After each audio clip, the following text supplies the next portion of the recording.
नमस्कार, आपके साथ मैं हूं विद्यानाथ झा और इस वक्त हम हैं अनिरुद्धाचार्य जी महाराज जी के साथ। महाराज जी, बहुत बहुत स्वागत है नवभारत पर आपका। धन्यवाद धन्यवाद। सुबह सुबह राधे राधे के साथ शुरुआत होती है और मैं देख रहा हूं कि आप रोटी दान कर रहे हैं। बिल्कुल, यहाँ रोज संतों का अन्न क्षेत्र बढ़ता है। ये देखिए, हजारों संत लाने में खड़े हैं। जो फुटपाथ पे संत जन सोते हैं, उन सबका भरपेट भोजन गौरी गोपाल में होता है 12 महीने। ये 12 महीने की सेवा है जो अखंड रसोई यहाँ से चलती है। ये सेवा धर्म कर्म आपका जो हम इस वक्त देख रहे हैं, जी, तो दो इमेज इस वक्त आपका बना हुआ है। एक जो इस वक्त हम दिखा रहे हैं और दूसरा एक सोशल मीडिया पर मीडिया में जो आपको लेकर बातें की जा रही है। मैं चाहता हूं कि अभी थोड़ा आप मुझे बताएं कि ये तो आप अन्नदान कर रहे हैं हर सुबह जैसा आप करते हैं। कितने लोग, कितने भक्त यहाँ पर आते हैं जिनको आप हर रोज खाना खिलाते हैं? यहाँ दिन भर में लगभग 25 से 30 हजार लोग सामान्य दिनों में और विशेष उत्सव में 50-50 हजार लोग पर डे भोजन करते हैं यहाँ। तो इतना सारा जो खर्च है बाबा, वो कहाँ से आता है महाराज जी? आप सबके सहयोग से, जो आप लोग थोड़ा थोड़ा सहयोग, कोई 10 रुपए देता है, कोई 100 रुपए देता है, कोई 1000 रुपए देता है, सहयोग करते हैं लोग। ये जनता जनार्दन सहयोग करती है जी। और जो सहयोग मिलता है, जो भागवत हम करते हैं, उसमें जो पैसा मिलता है। दर्शकों को भी आपके बारे में थोड़ा, अब तक जो लोग नहीं जान पाए हैं वो थोड़ा बताएं। आपका परिवेश, आपका लालन पालन, आपकी शिक्षा दीक्षा के बारे में थोड़ा हमारे दर्शकों को बताएं। शिक्षा हमारी 10वीं तक तो गांव में हुई। कौन से गांव में? जबलपुर के पास मध्य प्रदेश में सेहोरा के पास रेवंझा गांव है जी। 7वीं तक शिक्षा सरकारी स्कूल में हुई। फिर 8वीं 9वीं 10वीं प्राइवेट स्कूल में हुई। प्राइवेट स्कूल वो जिसमें हमारे पूज्य पिताजी 20 रुपए महीना जो स्कूल लेता था, उस स्कूल में। फिर दूसरा स्कूल था, उसमें 50 रुपए महीने में हम पढ़े और उसके बाद फिर 2006 में पढ़ने के लिए वृंदावन आए। तो आगे की भागवत जी की पढ़ाई यहीं हुई वृंदावन में। फिर बिहारी जी ने चरणों में बसा लिया। तो आपके अंदर ये इच्छा कब आई कि नहीं, मुझे डॉक्टर, इंजीनियर, आईएएस, आईपीएस नहीं बनना है, मुझे कथावाचक बनना है, कथा करना है, लोगों तक ज्ञान पहुंचाना है, सनातन का प्रचार करना है? जब मैं छोटा था, गांव में गैया चराने जाता था, तब मैं गीता लेके जाता था गैया चराने।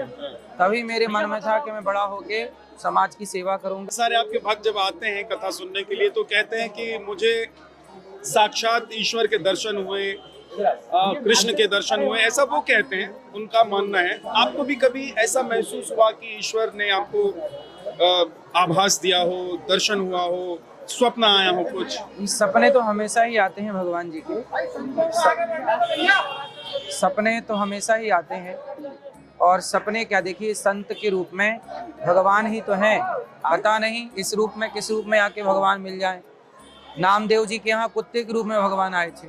भगवान को देखो, भगवान को जानते सब हैं कि कण कण में है, पर पहचानता कोई कोई है। दुर्योधन के सामने कृष्ण आए, कहाँ पहचान पाया? बिना उनकी कृपा के उन्हें कोई हमारे सामने आके खड़े हो जाएं भगवान, हम कैसे पहचानेंगे जब तक वो खुद ना चाहेंगे। इसलिए सबसे सीधा सरल उपाय है कि हर रूप में आप ईश्वर का ही दर्शन कीजिए। ये जो है, ये भगवान ही है, ये समझिए। सिया राम मैं सब जग जानी, तब जाके हमारी भक्ति सार्थक होती है। महाराज जी, ये अन्नदान आप कर रहे हैं, इसके बाद आपकी दिनचर्या में और क्या क्या होता है? आइए आपको अब आगे की रसोई का दर्शन कराते हैं। चलना है, काम ज्यादा है, स्लो वो चले जिनके पास काम कम है। जिसके पास जिम्मेदारी, काम ज्यादा है, वो स्लो चल के ना मंजिल तक पहुंचेगा। रफ्तार बढ़ानी पड़ेगी। अब हम आ गए हैं ये रसोई है। महाराज जी, थोड़ा इस रसोई के बारे में बताएं। ये रसोई 24 घंटे चलती है। 24 घंटे। ये लाइन आप देख रहे हैं, टूटेगी नहीं, ये लाइन लगी रहेगी। रात के 11 बजे आएंगे, आपको भरपेट भोजन गरम गरम मिलेगा। बूंदी है मीठे में। हाँ, और नहीं, मेन्यू जैसे दाल, कभी ये दाल है, कभी दूसरे प्रकार की दाल, सब्जी बदल जाएगी, रोटी चावल सेम रहेगा। मीठे में कभी हलवा हो जाएगा, कभी बूंदी हो जाएगी, कभी लड्डू हो जाएगा, कभी जलेबी हो जाएगी। ऐसा होता है कि आप लोग जो यहाँ भक्त आते हैं उनसे पूछ कर कि आज आपके खाने में आपका मेन्यू क्या चाहिए? माताओं से पूछ के बनाते हैं। माताओं, जो वृद्ध माँ यहाँ रहती हैं, उन सबसे पूछ के दाल देखिए कितनी गाढ़ी है, जो दाल गाढ़ी घर में लोग बना के खाते हैं उसी तरह की दाल भक्तों के लिए। महाराज जी जैसा बता रहे हैं कि ऐसा नहीं है कि अगर यहाँ जो भक्त आ रहे हैं खाना खाने के लिए तो दाल में इसमें डाल दीजिए, इनको भी दीजिए। तो ऐसा नहीं है कि इस दाल में पानी ज्यादा और दाल कम है, जैसा घर में हम लोग बनाते हैं खाने के लिए ये उसी तरह से दाल है। यही खाना यहाँ जो भक्त आते हैं उनको परोसा जाता है। तो महाराज जी ये जो खाने की व्यवस्था है, मतलब रोज कितने लोग यहाँ पहुँचते हैं? कोई ऐसा खास दिन होता है सैटरडे संडे का जिसमें भक्तों की संख्या ज्यादा होती है? 30,000 लोग पर डे लगभग सामान्य दिनों में प्रसाद पाते हैं। और सबसे बड़ी बात ये है कि ये रसोई 24 घंटे चलती है और हर समय भोजन गर्म मिलता है। गर्म हर 2 घंटे में नया भोजन बनना शुरू हो जाता है। इस कार्य में आपके कितने लोग जो है वो लगते हैं और रोज कोई संपन्न घुमाते हैं? इस काम को करने में 80 से 90 कार्यकर्ता हैं केवल भोजन बनाने वाले। रसोई में काम करने हैं। हाँ 80 से 90 लोग रसोई में काम करते हैं, तो 24 घंटे ये रसोई चलता है। और किसी भी वक्त आप यहाँ आए तो आपको यहाँ से भूखे नहीं वापस आना होगा। आप पेट भर कर जाएंगे। और इसमें ऐसा भी नहीं है, मैं देख रहा हूँ कि ऐसा नहीं है कि एक बार जो थाली लेकर आया है वो दोबारा नहीं आ सकता है। देखिए दोबारा भी आप आ सकते हैं, दोबारा भी आ सकते हैं। आपकी इच्छा मुझे लगता है महाराज जी जब तक ना भर जाए। और सबसे बड़ी बात एक चीज और है यहाँ कि कोई ऊंच नीच छुआछूत जातिवादी कुछ नहीं। देखो एक लाने में सब लोग हैं, ब्राह्मण क्षत्रिय वैश्य शूद्र, कोई भेदभाव नहीं है। लेकिन महाराज जी बहुत सारे लोग जो हैं भेद की दीवारों को तोड़ दिया है गौरी गोपाल ने। समाज को ये मैसेज है कि एकजुट होकर रहिए। बहुत सारे लोग कहते हैं कि सनातन में जात पात इतना है कि मंदिर में किसी जाति का व्यक्ति नहीं जा सकता। उसी दीवार को तोड़ने के लिए तो सब व्यवस्था भगवान जी करा। देखो ना यहाँ कहाँ जात पात, देखिए एक लाने में सब लोग। एक बार जरा कैमरा घुमा कर दिखाइए, यहाँ किसी को पूछा नहीं जा रहा है कि आप किस गांव से आए हैं, किस जिले से आए हैं, किस प्रदेश से आए हैं, किस जात से हैं आप, सब आ रहे हैं। और मुझे लग रहा है धर्म भी नहीं पूछ रहे होंगे। मुसलमान भी आते हैं यहाँ भोजन आते हैं मुसलमान भोजन करने के लिए। इस लाने में कोई भी आके लग सकता है, सबको भोजन अन्नदान सबके लिए। अन्नदान सबके लिए। यहाँ कोई मतलब ये नहीं है हिंदू आएंगे या एक धर्म या सिर्फ जो भक्त होंगे महाराज जी के वही आएंगे, सभी लोग आते हैं और सभी सबके लिए अन्नदान की सेवा है। तो ये रसोई है, ये भारत की सबसे बड़ी रसोइयों में एक रसोई है जो 24 घंटे चलती है। भारत की सबसे बड़ी भारत की सबसे बड़ी रसोई में एक रसोई है। अच्छा 24। बाकी रसोई में क्या है, टाइम टू टाइम भोजन मिलता है, 12 से 2, शाम को 5 से 7, 8। लेकिन यहाँ आप रात के 2 बजे आएंगे तो भी भोजन मिलेगा। ये खास बात है। तो अगर आप अगली बार कभी वृंदावन में हो और आपको लगे कि कहीं कोई रेस्टोरेंट या ढाबा नहीं खुला है तो आप गौरी गोपाल आश्रम आ सकते हैं, यहाँ आपको खाना जरूर मिल जाएगा। महाराज जी एक बात ये भी है कि हमने देखा उधर आप अन्नदान कर रहे थे, रोटी दान कर रहे थे, इधर रसोई में आपने हमको दिखा दिया। इसके बाद क्या है? इसके बाद आइए आगे की सेवाएं दिखाते हैं। ये हर 2 घंटे का स्टॉक आके रखा है और ये गरम जैसे ये उतर के चूल्हे से आ गया तो फिर चूल्हे पे दूसरा भोजन चढ़ जाता है। अब वहाँ पे बनना इतना बड़ा भोजन इतना सारा फिर वहाँ चढ़ गया, मतलब बनना स्टार्ट हो गया। तो मैं एक बार कहूँगा कि जरा बढ़िया फोकस करके दिखाइए कि कितनी बड़ी हांडी है ये।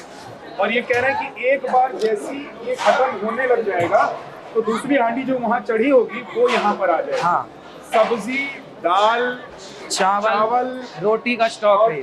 चपाती, ये चावल का स्टॉक है। ये चावल का स्टॉक, ये चावल और वो रोटी। और मैं देख रहा हूँ कि आप क्वालिटी देखिए। हम जब जाते हैं कहीं तो हम देखते हैं कि भंडारे में या इस तरह का जो भोज जहाँ भी होता है, व्यवस्था जहाँ भी होती है खाने की, तो ये सब बासमती का चावल है। ये बासमती का चावल है, तो क्वालिटी के साथ भी कॉम्प्रोमाइज नहीं। क्वालिटी के साथ देखो, बाजार में 30 रुपए किलो भी चावल आता है, पर ये 80 से 85 रुपए किलो का चावल है। इस भाव से कि पता नहीं किस रूप में भगवान आए, भगवान के लिए अच्छी, भगवान का भोग हो जाए, भगवान के लिए अच्छी।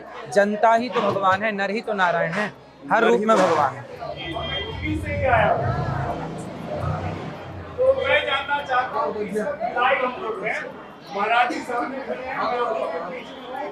महाराज जी को लेकर बहुत सारी बातें होती हैं, आपको उस पर विश्वास होता है कि हम देखते हैं कि लाखों की संख्या में लोग आते हैं, ये करिश्मा आप कैसे कर पाते हैं? ये सब विश्वास है।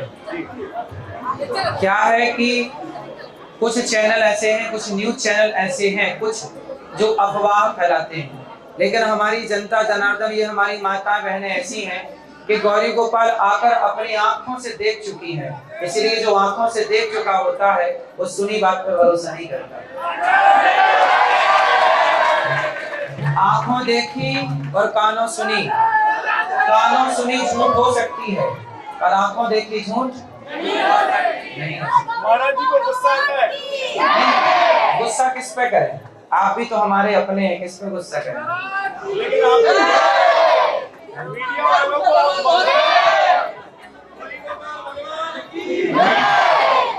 मीडिया वालों को आप मंथरा भी कहते रहे हैं, तो मीडिया वाले तो आपसे नाराज हो ही जाएंगे। तो कुछ मीडिया को बोला, कुछ मीडिया मंथरा का काम करती ही है। मंथरा का अपडेट वर्जन मीडिया हो गया, लड़ाने का काम। तो जो लड़ाएंगे उन्हें तो मंथरा कहा जाएगा। तो आपको ऐसा क्यों लगता है कि आप ऐसे महाराज हैं या गुरु हैं, कथावाचक हैं, जिनसे लोग नफरत करने लगे हैं, कुछ मीडिया कर्मी जिनको आप मंथरा कह रहे हैं? तो भाई देखो, राम से तो रावण भी नफरत करता है भाई। जो नहीं जान पाएगा वो नफरत करेगा, तो कुछ नफरत करने वाले भी तो होने चाहिए। राम से भी तो नफरत करने वाले लोग थे, भगवान कृष्ण से भी तो नफरत करने वाले लोग थे। अब इतनी सेवा करने के बाद भी यदि कोई हमसे नफरत करता है तो हम क्या कर सकते हैं? आप ही बताइए। क्या लगता है, क्या वजह होगी? भाई मंथरा को मंथरा कहेंगे तो बुरा तो लगेगा, अब जिनको बुरा लगे तो लगे, और सही तो सही है। लेकिन महाराज जी, मीडिया का तो काम है, मीडिया वालों का काम है कि वो आपसे बात करेंगे, सवाल जवाब करेंगे, आपकी कथावाचक के दौरान जो बातें होती हैं उसको वो दिखाएंगे। हाँ, तो आप आए ना, आप दिखा रहे हैं ना, इसलिए हमने सबको नहीं कहा, कुछ मीडिया जो हैं उनको कहा है। जैसे आप आए, आपने यहाँ की सेवाओं को दिखाया, आप सच दिखाना चाह रहे हैं, तो आपके लिए बात नहीं है। जो मंथरा जैसा काम कर रहे हैं, केवल संतों को लड़ाने का काम कर रहे हैं, उसमें से कुछ शब्द का मैंने प्रयोग किया। सनातन के खिलाफ कोई नहीं है। हाँ। सनातनी जो है वही सनातनी के खिलाफ है। हाँ। चाहे पहले पुराने काल में हम चले जाएं, चाहे वर्तमान काल में रहें। आपको ऐसा क्यों लगता है? भाई जयचंद कौन है? हमारा दुश्मन मोहम्मद गौरीबाद में है, जयचंद पहले है, क्योंकि जयचंद ना होता तो मोहम्मद गौरी को तो पृथ्वीराज खदेड़ चुके थे कई बार। लेकिन जब अपने गद्दारी करते हैं तो व्यक्ति हार जाता है। अपनों ने लूटा है हमें, गैरों में कहाँ दम था, मेरी कश्ती तो वहां डूबी जहां पानी को। ये आपका कभी कभी शायराना अंदाज देखने को मिलता है। कहते हैं जी, एक बार पेड़ ने, वृक्ष ने, जंगल ने कुल्हाड़ी से कहा, कुल्हाड़ी मैंने तेरा क्या बिगाड़ा है, तूने पूरे जंगल को साफ कर दिया, इतनी सी कुल्हाड़ी पूरे जंगल को काट देती है। तो पेड़ ने पूछा, वृक्ष ने पूछा, कुल्हाड़ी मैंने तेरा क्या बिगाड़ा है जो तू हमारे पूरे वंश को मिटाती चली आ रही है? तब कुल्हाड़ी ने कहा कि भैया मेरी कोई गलती नहीं है, मेरी कहाँ ताकत के मैं पेड़ को काट सकूं, तेरे अपने ने मेरा साथ दिया है। कुल्हाड़ी में जो डंडा है, यदि ये कुल्हाड़ी में लकड़ी का हिस्सा ना होता तो ये किस्सा ना होता। कुल्हाड़ी के पीछे लकड़ी का हिस्सा ना होता तो जंगल कटने का किस्सा ही ना होता। क्या बात है। एक बात ये है कि मैं देख रहा हूँ बड़ी संख्या में, हालांकि भक्त तो सारे आए आपके पास, बड़ी संख्या में महिलाएं हैं। आप पर आरोप ये लगता है कि महिलाओं के लिए कभी कभी आप ऐसी टिप्पणी कर देते हैं कि महिलाओं को भी वो अच्छा नहीं लगता है और बड़ा शोभनीय लगता है ना।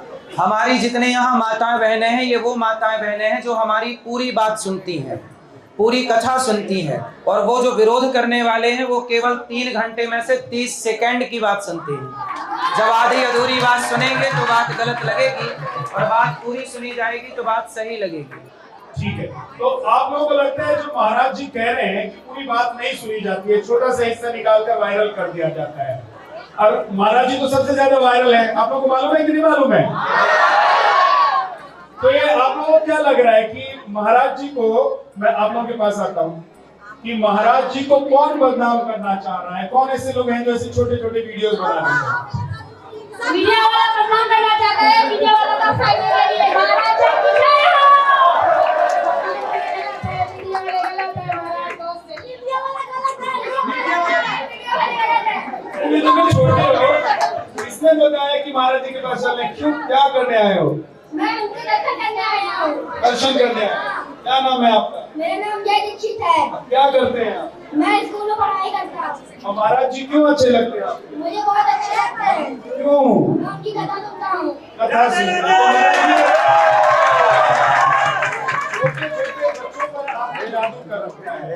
ये क्या कृपा है? ये छोटे छोटे बच्चों को स्कूल में शिक्षा मिलती है, पर कथा से संस्कार मिलते हैं, इसलिए बच्चे जुड़ रहे हैं। एक बच्चों को लेकर मेरा सवाल आपसे है कि आप क्या चाहते हैं कि ये जो छोटे छोटे बच्चे हैं ये डॉक्टर बने, इंजीनियर बने, आईएएस बने, आईपीएस बने, या आपकी तरह कथावाचक बने जिनकी शरणों में सब या कर रहे हैं? डॉक्टर बने, इंजीनियर बने, आईपीएस बने, आईएएस बने, कथावाचक बने, जो भी बने, पर सब कुछ बनने से पहले एक अच्छे इंसान बने, अच्छे भारतीय बने। महाराज जी थोड़ा सा ये भी बताइए कि एक अच्छा इंसान बनने का क्या तरीका होता है, कैसे कोई अपने बड़ों का आदर करना, भारत राष्ट्र से प्रेम करना, दया धर्म का आचरण करना, हत्या ना करना, जीव हत्या ना करना, शराब ना पीना, मांस ना खाना, और सत्य पर, सत्यम ब्रूयात प्रियम ब्रूयात, इस पर चलना, यही सनातन की सेवा है। महाराज जी गीता और गांडीव, एक हाथ में गीता हो सनातनी के और दूसरे हाथ में गांडीव हो, इसी से शास्त्र की और राष्ट्र की रक्षा होगी। इसीलिए मुझे लग रहा है कि आप कुछ लोग कह रहे हैं कि आप लोगों ने देश में, मतलब आप जैसे जो संत समाज के लोग हैं उन्होंने देश में ये माहौल कर दिया है कि दूसरे धर्म के जो लोग हैं वो अनकंफर्टेबल हो गए हैं। अनकंफर्टेबल, अभी बांग्लादेश में हिंदुओं को जिंदा जला दिया, मार डाला, एक भी किसी यहाँ के लोगों ने, सनातनियों के अतिरिक्त लोगों ने आवाज उठाई? किसी अमेरिका ने बोला, अन्य देशों ने आवाज उठाई? हमारे हिंदू दुनिया में मर रहे हैं बेचारे, हम सुरक्षित कहाँ हैं? इसलिए हम अपने देश में सुरक्षा, शास्त्र की सुरक्षा गीता से, और राष्ट्र की सुरक्षा शास्त्र और शस्त्र। झांसी की रानी, हमारी बहनों को झांसी की रानी बनना पड़ेगा आने वाले टाइम पर, नहीं तो इनके भाइयों को, इनके पतियों को भी विधर्मी पेड़ से लटका के जिंदा जलाएंगे। और आप चुप, बांग्लादेश में कोई डीजल पेट्रोल की महंगाई के लिए नहीं रो रहा है, बांग्लादेश में कोई व्यवस्थाओं सुविधाओं के लिए नहीं रो रहा है, बांग्लादेश के हिंदू केवल अपने अस्तित्व को बचाने के लिए लड़ रहे हैं, सिर्फ अपना अस्तित्व कि बच जाए कैसे भी। वहां पे कोई सड़क, कोई बिजली का बिल, कोई भी सरकारी सुविधा के लिए कोई नहीं लड़ रहा है, वहां केवल अपने अस्तित्व को बचा रहा है कि हमारी बहन कैसे बच जाए इन विधर्मियों से। आपको लगता है कि सनातन पर कोई खतरा है? सनातन पर कोई खतरा है आपको लगता है? सनातन पर खतरा है बढ़ती हुई विधर्मियों की आबादी, क्योंकि जहां जहां जनसंख्या उनकी ज्यादा हुई वहां वहां तुम्हें पेड़ से लटका करके जिंदा जलाया गया है। ये इतिहास साक्षी है। कश्मीर देख लीजिए, कश्मीर से हिंदू खदेड़े गए कि नहीं? क्योंकि उनकी संख्या ज्यादा हो गई। हमारी जब जहां जहां घटोगे वहां वहां पेड़ से लटके कटोगे और जलोगे, ये इतिहास साक्षी है। इसलिए अपनी संख्या और अपने हाथ को मजबूत रखिएगा सनातनियों, यदि सुरक्षित रहना है तो। जी, आप विधर्मी किसे कहते हैं? जो वेद को ना माने, जो गाय को माता ना माने, वो सब विधर्मी है। मतलब जो वंदे मातरम में कहे? हाँ, वंदे मातरम क्यों नहीं कहोगे? इस देश में रहना है तो वंदे मातरम कहना है। तो मतलब ये हुआ कि लाठी के और शस्त्र के जोर पर आप कह रहे हैं कि वंदे मातरम कहना पड़ेगा? नहीं, लाठी शस्त्र के जोर से क्यों? अभी हमारे मोदी जी विदेश में गए, मैंने कुछ मुसलमानों को वंदे मातरम गाते देखा। अभी विदेश गए थे किसी देश में, मुझे देश का नाम नहीं पता, पर वहां जाके वहां के मुसलमान वंदे मातरम गा रहे थे। तो जब वहां के मुसलमान वंदे मातरम गा सकते हैं तो भारत में सब लोग वंदे मातरम क्यों नहीं गा सकते? महाराज जी, जिस कुर्सी पर आप बैठे हुए हैं, जिस गद्दी पर आप बैठे हुए हैं, इस गद्दी पर बैठा हुआ व्यक्ति समाज को, देश को और तमाम जो भक्त आपके पास आते हैं उनको कहते हैं कि अहिंसा के रास्ते पर चलो। आप कह रहे हैं कि शस्त्र उठाने की जरूरत है। भगवान श्री कृष्ण ने अर्जुन को पहले गीता सुनाई कि नहीं? लेकिन गीता सुनाने से भी काम नहीं बना तो भगवान ने कहा उठा गांडीव। भगवान कह रहे हैं, मैं नहीं। हमारे कृष्ण कह रहे हैं कि गीता से समझाओ भैया, गीता से समझोगे क्या? जब आप गीता की भाषा नहीं समझेंगे तो हमें पता है कि आप कौन सी भाषा समझेंगे, गांडीव की। आतंकवादियों को आप गीता सुनाइए, फिर वहां सेना को बोलिए कि गीता सुनाएं। अहिंसा, ए आतंकवादियों हिंसा ना फैलाओ भैया, ऐसे ना मारो भैया। तुम जात पूछ के मार रहे हो। अभी पुलवामा में, पुलवामा नहीं कहा, कौन सा गांव में मार दिया जात पूछ के? पहलगांव में तुम्हारी जात क्या है? जात पूछ के मार दी, धर्म पूछ के। तुम्हारा धर्म है हिंदू हो, ठा ठा ठा, हिंदू हो, ठा ठा ठा। फिर जब वो लोग गीता से समझते तो धर्म पूछ के क्यों मारते? इसलिए ये लोग गीता की भाषा समझने वाले लोग नहीं हैं, इनके लिए गांडीव ही चाहिए। नहीं उठाओगे, नहीं चलाओगे गांडीव तो याद रखना, जैसे बांग्लादेश में जलाए गए, जैसे धर्म पूछ के मारा गया, वैसे ही हमारे बहन बेटियों को, हमारे भाइयों को, पिता तुल्य बुजुर्गों को मार दिया जाएगा। ये महाराज जी का प्रवचन हमको सुनने को मिले, अनमोल वचन। महाराज जी, मैं चाहता हूँ कि इसके बाद आगे आपका दिन का रोजाना सब भक्तों से हम मिलना, फिर हम आपसे बात करेंगे। महाराज जी के साथ अब हम आ गए हैं वृद्धा आश्रम में, जहाँ पर वृद्धा माताएं वहाँ। कैसी है मैया? बढ़िया है बेटा। स्वास्थ्य ठीक है? कोई कष्ट तो नहीं? कोई नहीं है भैया। आज नाश्ते में क्या किया आपने? मैगी। मैगी? आज मैगी खाई? मैगी अच्छी लगती है माता जी? सब चीज मिलता है ना, मतलब हाँ, सब बनता है। गुलाब जामुन है, पकौड़े हैं, मैगी है, पोहा है, जलेबी है। अच्छा। तो जिस दिन जो मन करता है बोल जो दे। मन करता वो मिलता है। हमारे कुछ कई बार से नहीं करता। आप कहाँ की रहने वाली है मतलब? अच्छा, और यहाँ पर कब से हैं? निकाल देना, परिवार? कोई बात नहीं। अच्छा, इनको आप बेटा मानती हैं? सेवा खूब करते हैं? अच्छा, बढ़िया। क्या क्या ख्याल रखते हैं? आपने कहा खाने में तो सब कुछ चीज़ की मिलता है। दवाई, गोली, डॉक्टर, तानी, सब चीज मिलता है इससे। कोई बात की तकलीफ नहीं हमारे बेटे तरफ से। नहीं होती है? ऐसा बेटा कहीं मिलेगा भी नहीं। भगवान उन्हें खूब गोदी में उठाए रखा। ये आप देखिए कि अभी क्योंकि ठंड का मौसम आ गया सब है, चीज है हमारे पास। है? चद्दर है, कम्बल है, 2 कम्बल है इसमें। अच्छा, भैया आप कैसी हैं? सब सुविधा है। स्वास्थ्य ठीक है? हाँ बाबू ठीक है बेटे। बस हमारा बेटा आगे बहुत नहीं बढ़े। बेटे, बाबू हमर है जहाँ पर हमरा कष्ट हो रहा है। हमर बेटा तो है, हमर बेटा सही में ही है। हमको बेटा उठा नहीं है, हमरा यही बेटा, हम यही बेटा मन के किया शुरू में। हमर सगे बेटा बेटे ही तो कोई है। साथ ना देती, जो ये बेटा हमारा हमरा तो धर्म का सब बेटा यही मिला। है। लोग पहले कहते हैं कि परिवार हो, फिर उनको लगता है कि संतान हो, बड़े प्यार से उसको पालते हैं, बड़ा करते हैं कि जब हम बुढ़ापे में होंगे तो वो हमारे काम आएंगे, हमारी सेवा करेंगे। लेकिन आप नहीं काम आता। उन माताओं की सेवा कर रहे हैं जिन्होंने शायद बचपन में आपको देखा भी नहीं होगा, बिल्कुल उनकी गोद में आप खेले भी नहीं हैं, बिल्कुल। लेकिन आज पूरे तन मन धन के साथ उनके साथ आप जुड़े हुए हैं। यही इंसानियत है, और हम सबको ऐसी ही इंसानियत का परिचय देना चाहिए। हम एक अच्छे इंसान बने, इसलिए हम कहते हैं अपने बच्चों को डॉक्टर, इंजीनियर, एडवोकेट सब बनाओ बाद में, पहले एक अच्छा इंसान बनाओ। ऐसा इंसान बनाओ जो इंसानों के काम आए। यदि इंसानियत ही इंसानियत के काम नहीं है, इंसान ही इंसान के काम नहीं है, हम तो फिर वो इंसान कहाँ है? वो तो जानवर हो गया ना। आपके मन में कभी कष्ट होता है? देखिए, वैसे तो आप पूरा ख्याल रख रहे हैं, माताएं कह रही हैं, आपके मन में कभी कष्ट होता है कि जिस भी परिवार ने ऐसी बुजुर्ग माताओं को छोड़ दिया या उनकी सेवा नहीं की, ऐसे बेटों, ऐसे बहू, ऐसे परिवार, ऐसी बेटियों के लिए आप क्या कहते हैं, क्या सोचते हैं? उनसे यही कामना है कि वो बस बड़ों का सम्मान करने लग जाए। आज यदि हर बच्चा अपनी माँ को घर से निकालेगा, हर बहू अपनी सास को घर से निकालेगी, तो कल आपका भी तो बेटा होगा, आपकी भी तो बहू होगी, फिर आपका बुढ़ापा कैसे कटेगा? जैसे को तैसा मिलना है। वो थोड़ा डर नहीं रहे हैं, ईश्वर की अदालत में हिसाब सबका है, लेकिन टाइम लगता है। God mills grind slow but sure, time लगेगा पर मिलेगा जरूर। अब ये बात उनको आज समझ में आ नहीं रही है, कभी तो आएगी। कभी कोई ऐसा परिवार आया है जो जिसने कहा हो आपसे कि गलती हो गई मुझसे और मैं उस गलती का प्रायश्चित करना चाहता हूँ, मैं अपनी माता को वापस ले जाना चाहता हूँ, अपने परिवार में वापस रखना चाहता हूँ।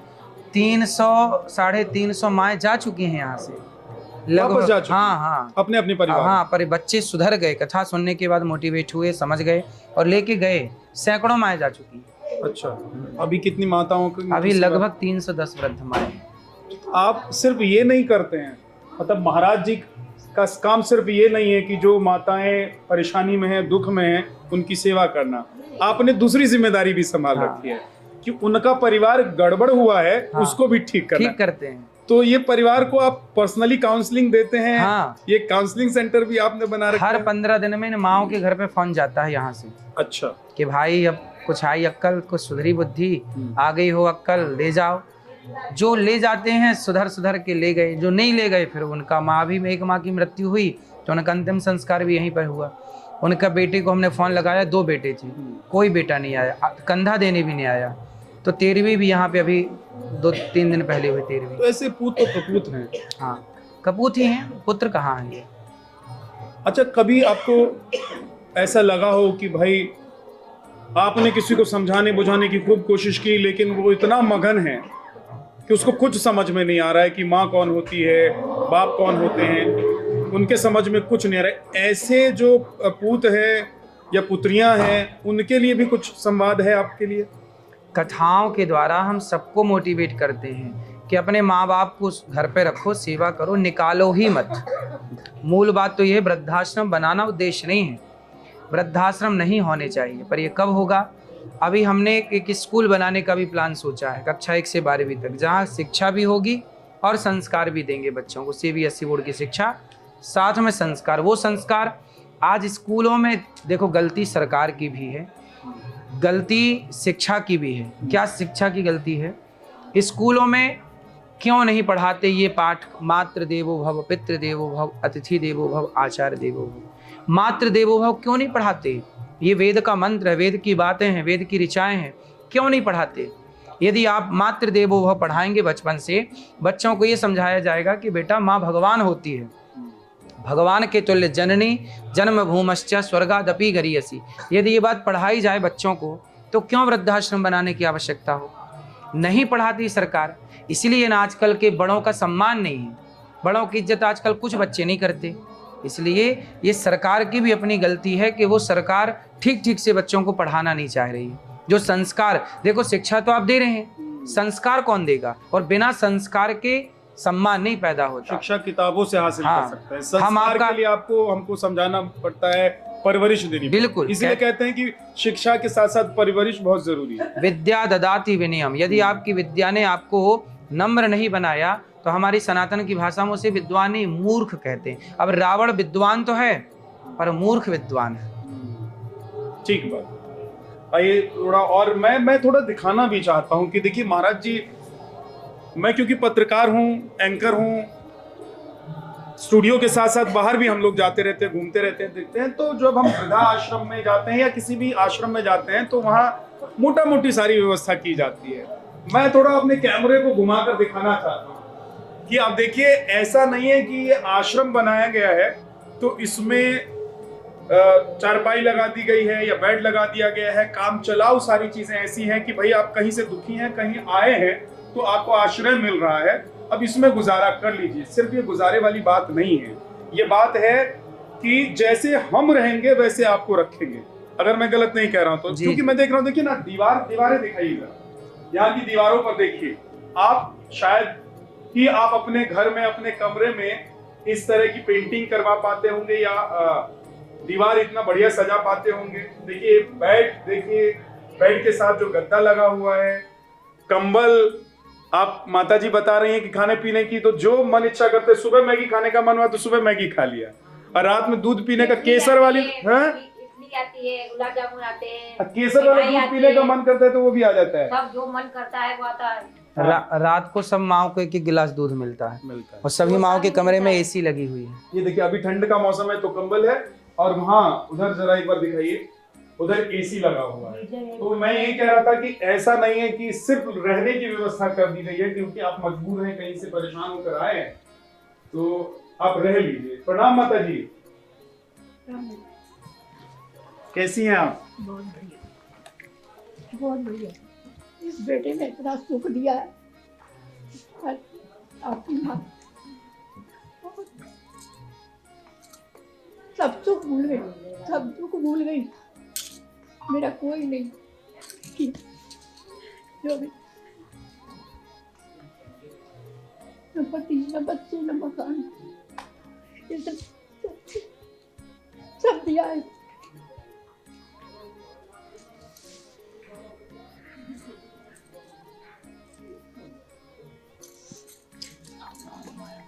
सोचिए कि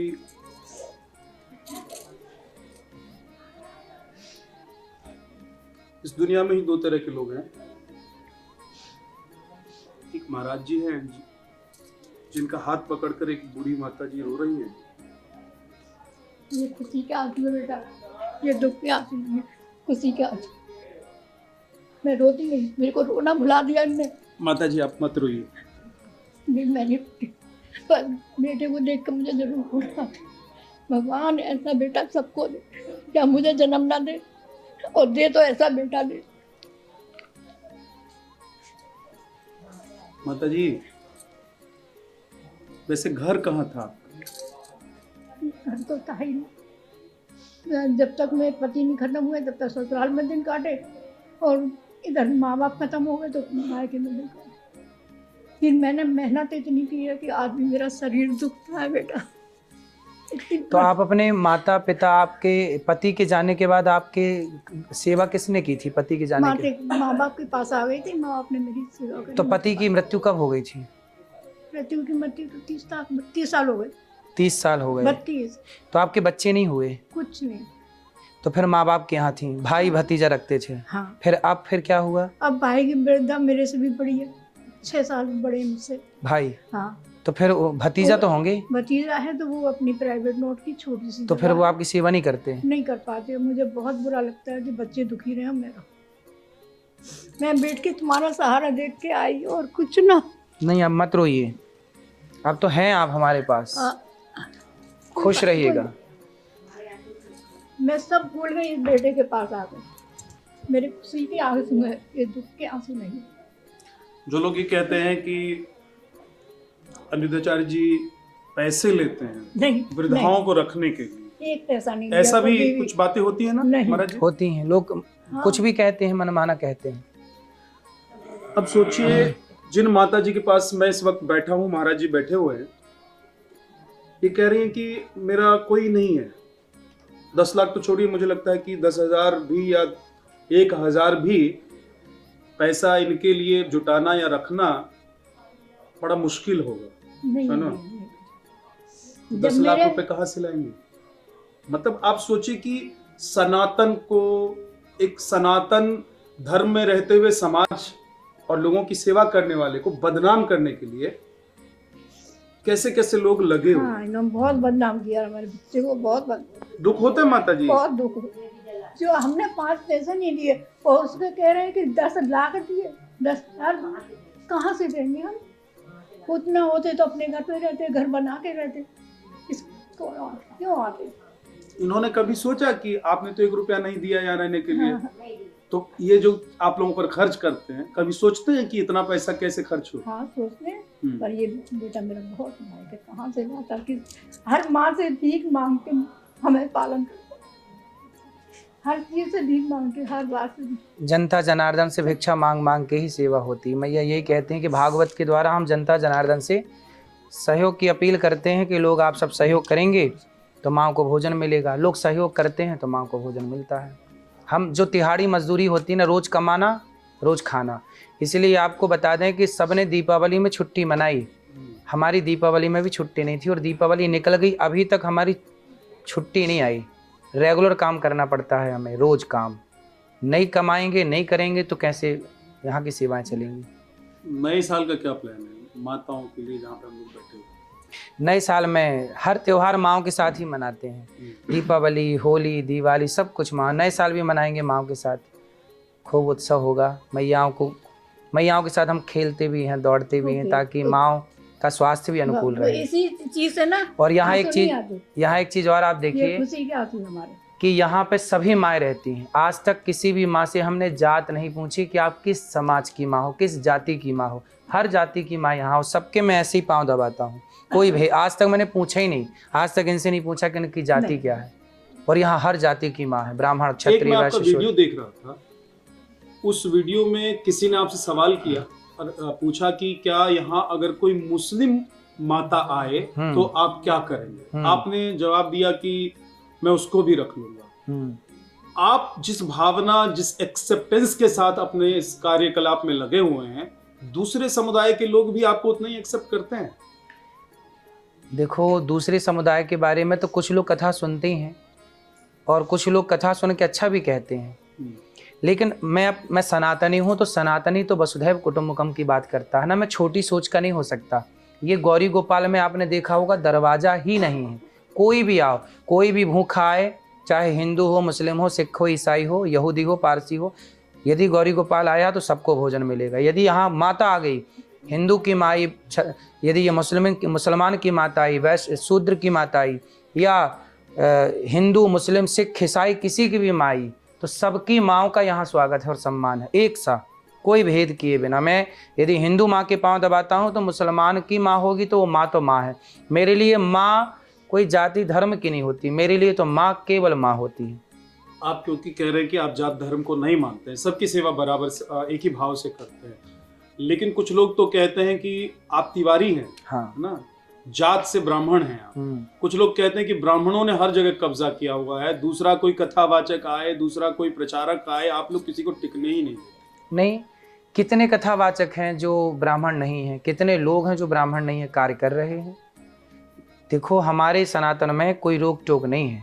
आप भगवान की कथा, भगवान का गुणगान, कोई भी, आप भी भगवान की बात सुनाइए, मैं सुनूंगा। भगवान की बात, कथा सुनाने के लिए कोई मनाही नहीं है। एक जो व्यवस्थित, जिसकी मर्यादा की बात की जाती है, सिस्टमेटिक अनुष्ठान, जब आप अपनी बेटी का विवाह करेंगे तो किसी ब्राह्मण को ही बुलाएंगे। ये परंपराएं हैं। तो क्यों सिर्फ ब्राह्मण ही पूजा करा सकते? ये परंपराएं हैं। परंपरा को बदलेंगे नहीं? बहुत सारी परंपराएं तो बदल दी आप नहीं लोगों ने। नहीं, बहुत, कोई परंपरा नहीं बदली गई। देखो, जो कानून है, क्या आप कानून को बदल सकते हैं? कानून को बदला नहीं जा सकते हैं, तो बदल दीजिए, भी कर सकते हैं। तो बदल दीजिए, फिर गौ हत्या बंद करा दीजिए, बदल दीजिए। फिर बलात्कारियों को तुरंत फांसी दिलवाइए कि आज बलात्कार हुआ है, 1 महीने के अंदर उसका जब डन हो जाएगा कि हाँ ये अपराधी है, तुरंत चौराहे पे खड़ा करके फांसी दिलाइए। बदलिए कानून, बदलिए कानून। इस देश में जातवाद का सर्टिफिकेट ब्राह्मण बांट रहे हैं कि सरकारें बांट रही हैं? जाति प्रमाण पत्र कौन बना रहा है? जब जातियां मिटाओ मिटाओ की बात कह रहे हो, तो जाति प्रमाण पत्र पंडित जी थोड़ी बना के दे रहे हैं। जाति प्रमाण पत्र खुद सरकार बांट रही है, और सरकार खुद जातियों के आधार पर, अभी जातीय जनगणना कौन करा रही है? पंडित जी करा रहे हैं कि सरकार करा रही है? आरोप सारा ब्राह्मणों पे लगता है, वो करा कोई और रहा है। अखिलेश जी कहते हैं कि कथावाचक जो हैं उनको कथा ही करना चाहिए। राहुल जी कहते हैं कि भाई जाति का पता लगना चाहिए, लेकिन वही क्यों? ये पता लगाना चाहिए कि भारत में कितने हिंदू हैं, कितने मुसलमान हैं, कितने ईसाई हैं, ये पता लगाओ। भारत में जातियों की क्यों, ब्राह्मण, क्षत्रिय, वैश्य, शूद्र, यदि जातीय जनगणना हुई तो किसका फायदा होगा? नेताओं का फायदा होगा। उस आधार पर नेता खड़ा कर दिया जाएगा कि इस जाति के लोग यहाँ ज़्यादा हैं तो इस जाति का नेता, और जातीय समीकरण के द्वारा इस देश में फिर लड़ाओ, फूट डालो, शासन करो, अंग्रेजों का नारा चलता रहेगा। हम हिंदू समझ नहीं रहे हैं। अभी बांग्लादेश में जिस हिंदू को जलाया गया, तो क्या जाति पूछ के जलाया गया? अरे वो तो हिंदू था, इस बात से जला दिए, हिंदू है और जला दिया गया, जिंदा दिन दहाड़े मार दिया गया। सिस्टम था, पुलिस थी, सेना थी, सिस्टम था, संसद थी, कोर्ट था, सब था, कहाँ किसी की सुनवाई हुई? उसको तो सीधा जनता ने मार डाला। एक बात सीधे सीधे पूछो महाराज जी, आप लोग क्या चाहते हैं? इस देश में सिर्फ सनातनी हिंदू रहे, या मुसलमानों को भी आप लोग चाहते हैं कि रहें वो लोग इस देश में? या आप लोगों को लगता है कि मुसलमान रहेंगे तो एक ना एक दिन ऐसा आएगा जब बाकी लोग या बाकी धर्म के लोग खत्म हो जाएंगे? 100 हिंदुओं के बीच में, 100 हिंदुओं के बीच में एक मुसलमान सुरक्षित रहता है, लेकिन 100 मुसलमानों के बीच में एक हिंदू कहाँ सुरक्षित है? आप पूरा भारत घूम के आइए। जहाँ मुसलमानों के 100 घर होंगे, वहाँ हिंदू एक असुरक्षित होगा, और जहाँ हिंदुओं के 100 घर होंगे, वहाँ एक मुसलमान सुरक्षित होगा, उसकी बहन सुरक्षित होगी। तो हिंदू सुरक्षा देता है, पर ये बात मुसलमानों से पूछी जाए कि भाई आप सुरक्षा क्यों नहीं देते? आपने बांग्लादेश को हिंदू को अल्पसंख्यक हैं, वो सुरक्षा क्यों देंगे? वो आप ही लोग भाई तो बांग्लादेश में तो बहुसंख्यक है मुसलमान, तो बांग्लादेश में भी बहुसंख्यक मुसलमान है, तो अल्पसंख्यक हिंदू को सुरक्षा कहाँ दी? दिन दहाड़े तो जला दिया। तो जिस दिन ये अधिक हो जाएंगे उस दिन आपको भी दिन दहाड़े जलना पड़ेगा साहब। आप कितने भी बात कर लो लेकिन आपको भी जलना पड़ेगा। सबको 110 करोड़ है और 18-20 करोड़ लोगों से आप लोग डर रहे हैं। डर नहीं रहे हैं।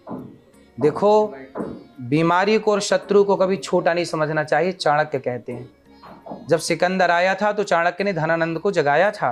भले धनानंद नहीं जागा लेकिन चाणक्य की चिंता जायज थी कि नहीं? हम ये नहीं कह सकते कि यार वो तो सिकंदर एक आदमी है, 100 लोगों को लाया होगा, 1000, इतना बड़ा भारत, 1000 लोगों को क्या करें? लेकिन वो सिकंदर ने 1000 लोगों को लाके बना दिया ना गुलाम। इसीलिए शत्रु को और बीमारी को तो छोटा नहीं मानना चाहिए। नीति कहती है यदि आपने छोटा माना, आपको पता है कि आपको जरा सी बीमारी, तुरंत डॉक्टर को दिखाइए, नहीं तो बीमारी आपको मार डालेगी। मैया बेटा हूं आपका, ठीक है? स्वास्थ्य ठीक है? ठंडे ठंडे के हो जाएंगी ठीक। खुश तबीयत खुश हो जाते हैं बेटा से, मैंने कहा सुखी रहिए, भगवान आपको स्वस्थ करें जल्दी से, खुश रहिए। गुरुजी, इन माता जी के बारे में थोड़ा सा बताइए। मैया के 2 बेटे हैं और 2 बेटे हैं पर 2 बेटे हैं। हाँ, है मैया के 2 बेटे। 2 बेटे हैं। एक तो यहाँ हिंदूपुरम में कोठी बनाए बैठा, सब माल ले लिया। 5 लाख कोई 4-5 करोड़ की कोठी बैठे, मगर कभी ना पूछता। उसकी बहू ऐसी है, छोटी बहू के पास रहती थी, बहू लड़के के पास। उसकी बहू मर गई तो मुझे यहाँ आना पड़ा। लड़का चला गया विदेश अपनी बेटी के, अब फिर कौन था, तो मुझे यहाँ आना पड़ा। मैंने तुम वहाँ पहुँचा दे, कौन करेगा मेरी। मैया का बेटा 5 करोड़ की कोठी में रहता है और दूसरा बेटा विदेश में रहता है और मैया यहाँ हमारे पास रहती है। बेटी पास चले, बेटियों के पास रहो।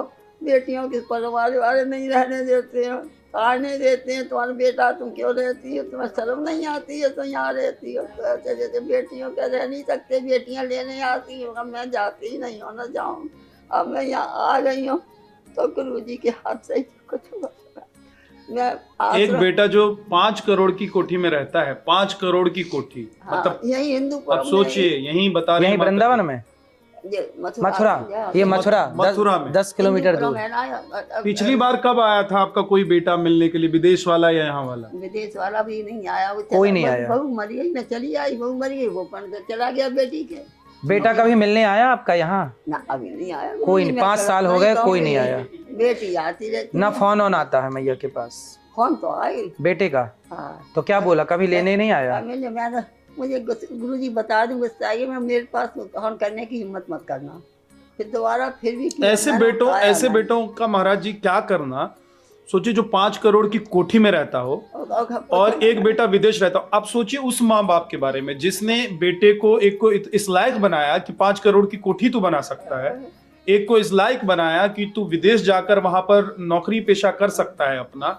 उसकी माँ एक आश्रम में रह रही है। वो कह रही है कि गुस्सा मुझे इस बात का है कि मैं इसलिए भी बात नहीं करना चाहती हूँ क्योंकि ये इतने बड़े बड़े हो गए मेरे बेटे और मैं यहाँ पर हूँ। मैं बेटियों के इसलिए नहीं जा सकती हूँ क्योंकि लाज, समाज का जो लाज है उस लाज से मैं डरती हूँ, इसलिए मैं बेटियों के यहाँ नहीं जा सकती हूँ। और इनका एकमात्र सहारा अब महाराज जी। देखो बेटा, मैं झूठी करूँ, गुरुजी जैसा बनना बहुत मुश्किल है, कोई ना करेगा, इतना अच्छा करते हैं।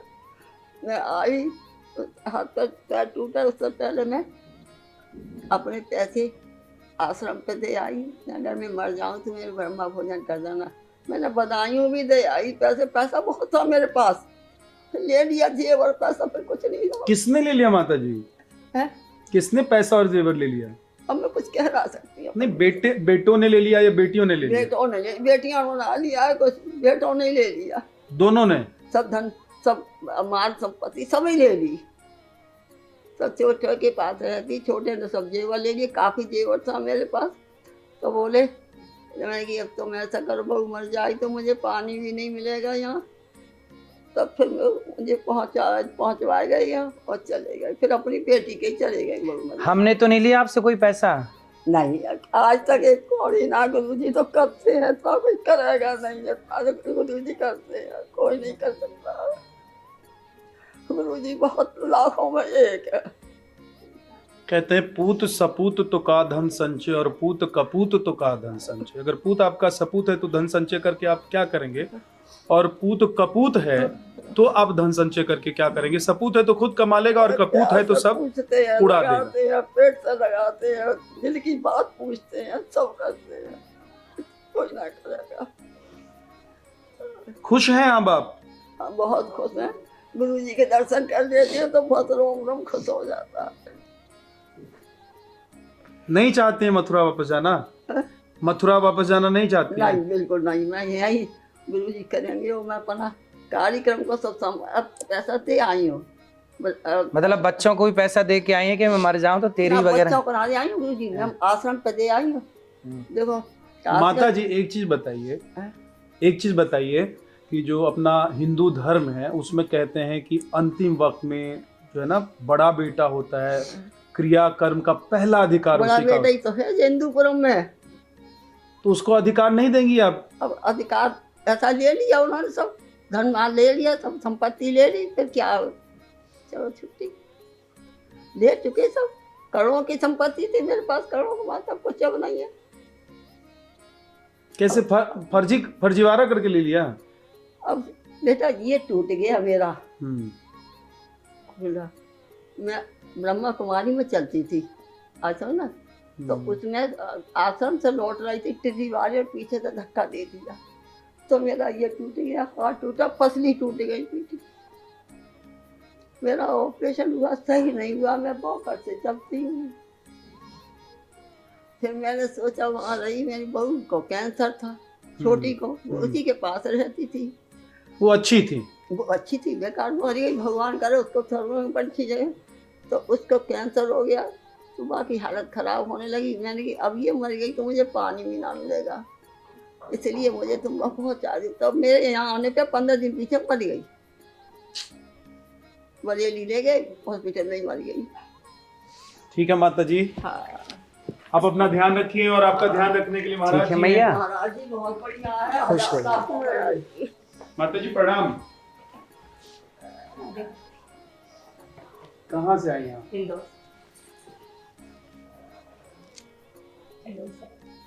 अब इमोशनल हो रही हैं? अच्छी भगवान, साक्षात भगवान के दर्शन, साक्षात भगवान हमारी सेवा करें, इससे अच्छी क्या बात है। सब कुछ है यहाँ पर, एनी टाइम, हमसे पहले, हमें सोच से पहले सब कुछ यहाँ होता है। इतनी व्यवस्था तो कोई अपने घर में कहते हैं कि ऐसा कर देना, तो भी कोई नहीं करता। इसके पहले भी यहाँ पर हमारा स्टाफ इतना अच्छा है।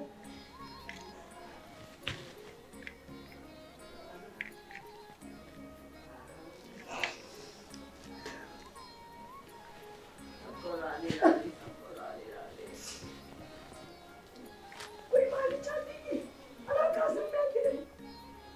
मैंने भी अपनी लाइफ में बहुत स्ट्रगल किया, 40-42 साल में रहते इनको शांत हुए हुए मैंने रात और दिन बहुत मेहनत की।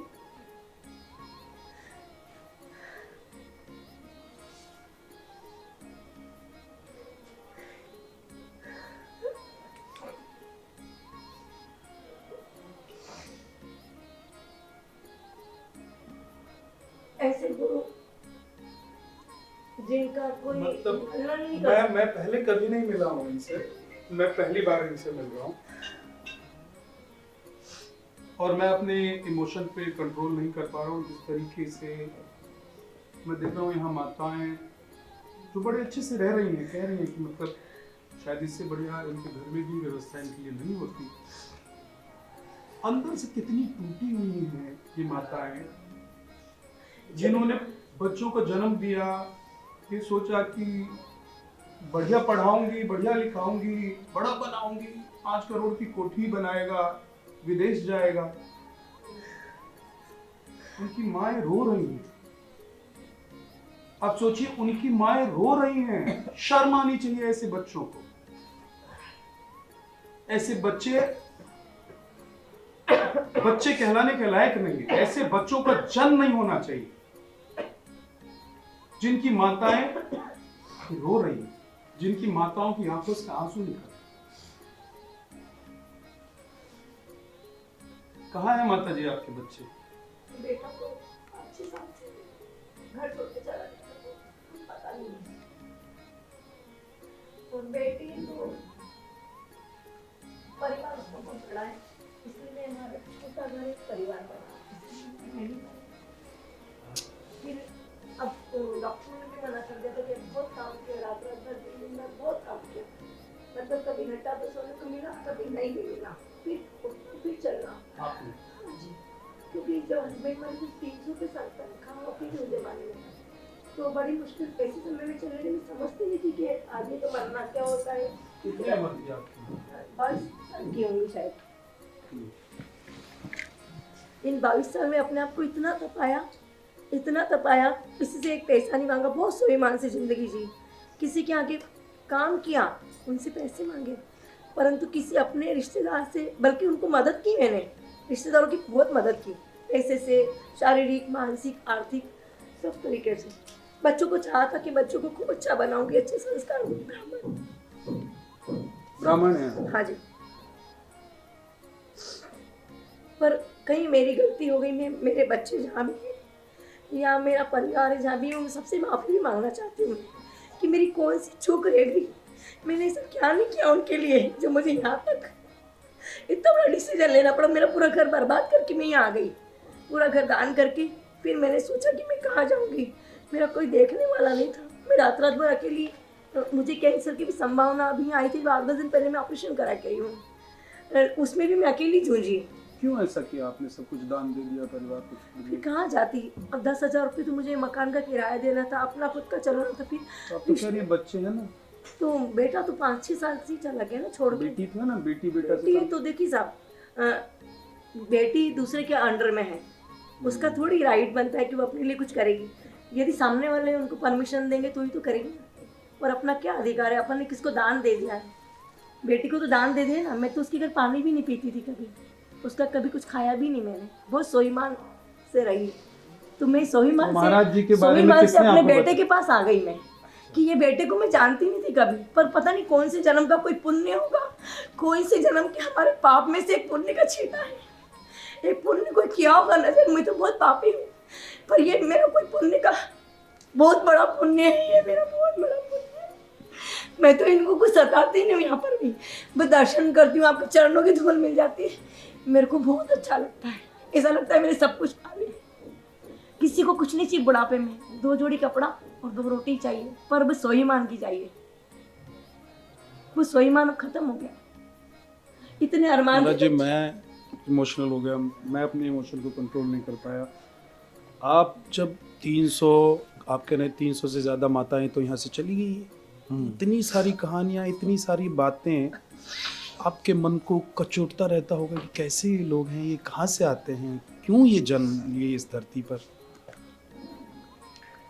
देखिए, माँ का दर्द जो है ना, वो ना कहा जा सकता है, शब्द है ही नहीं। अब इनकी पीड़ा, जो इनकी पीड़ा है, इनकी पीड़ा बताने के लिए कोई शब्द बना हो तो बताइए, कि वो शब्द कह के इनकी पीड़ा को समझाया जाए।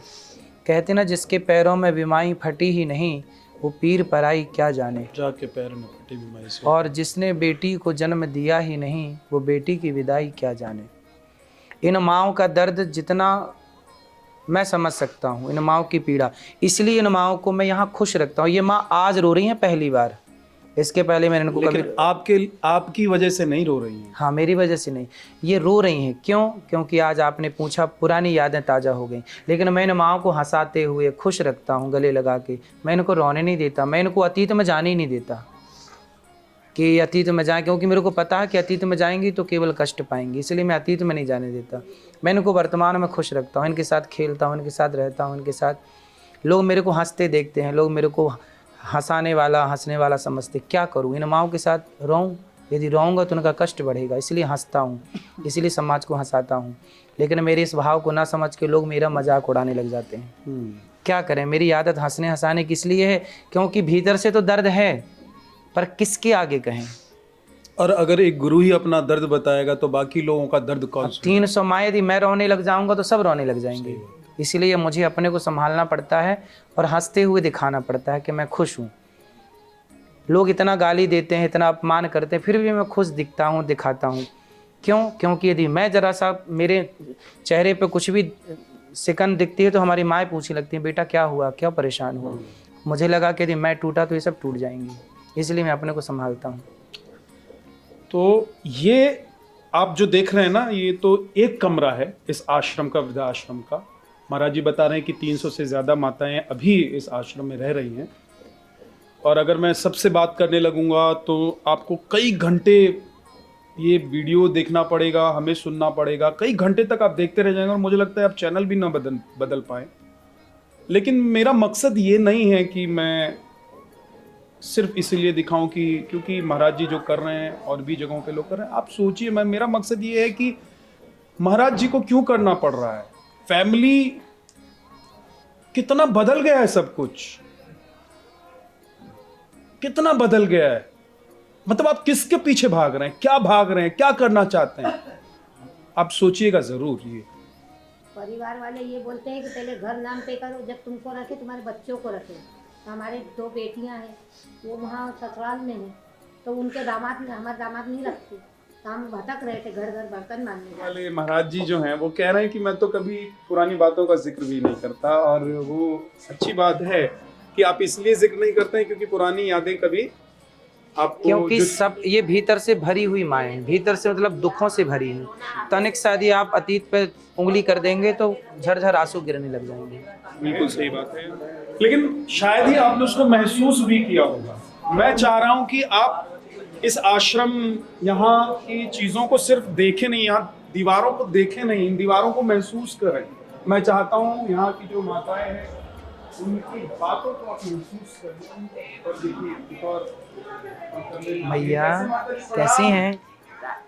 कैसे हैं आप लोग?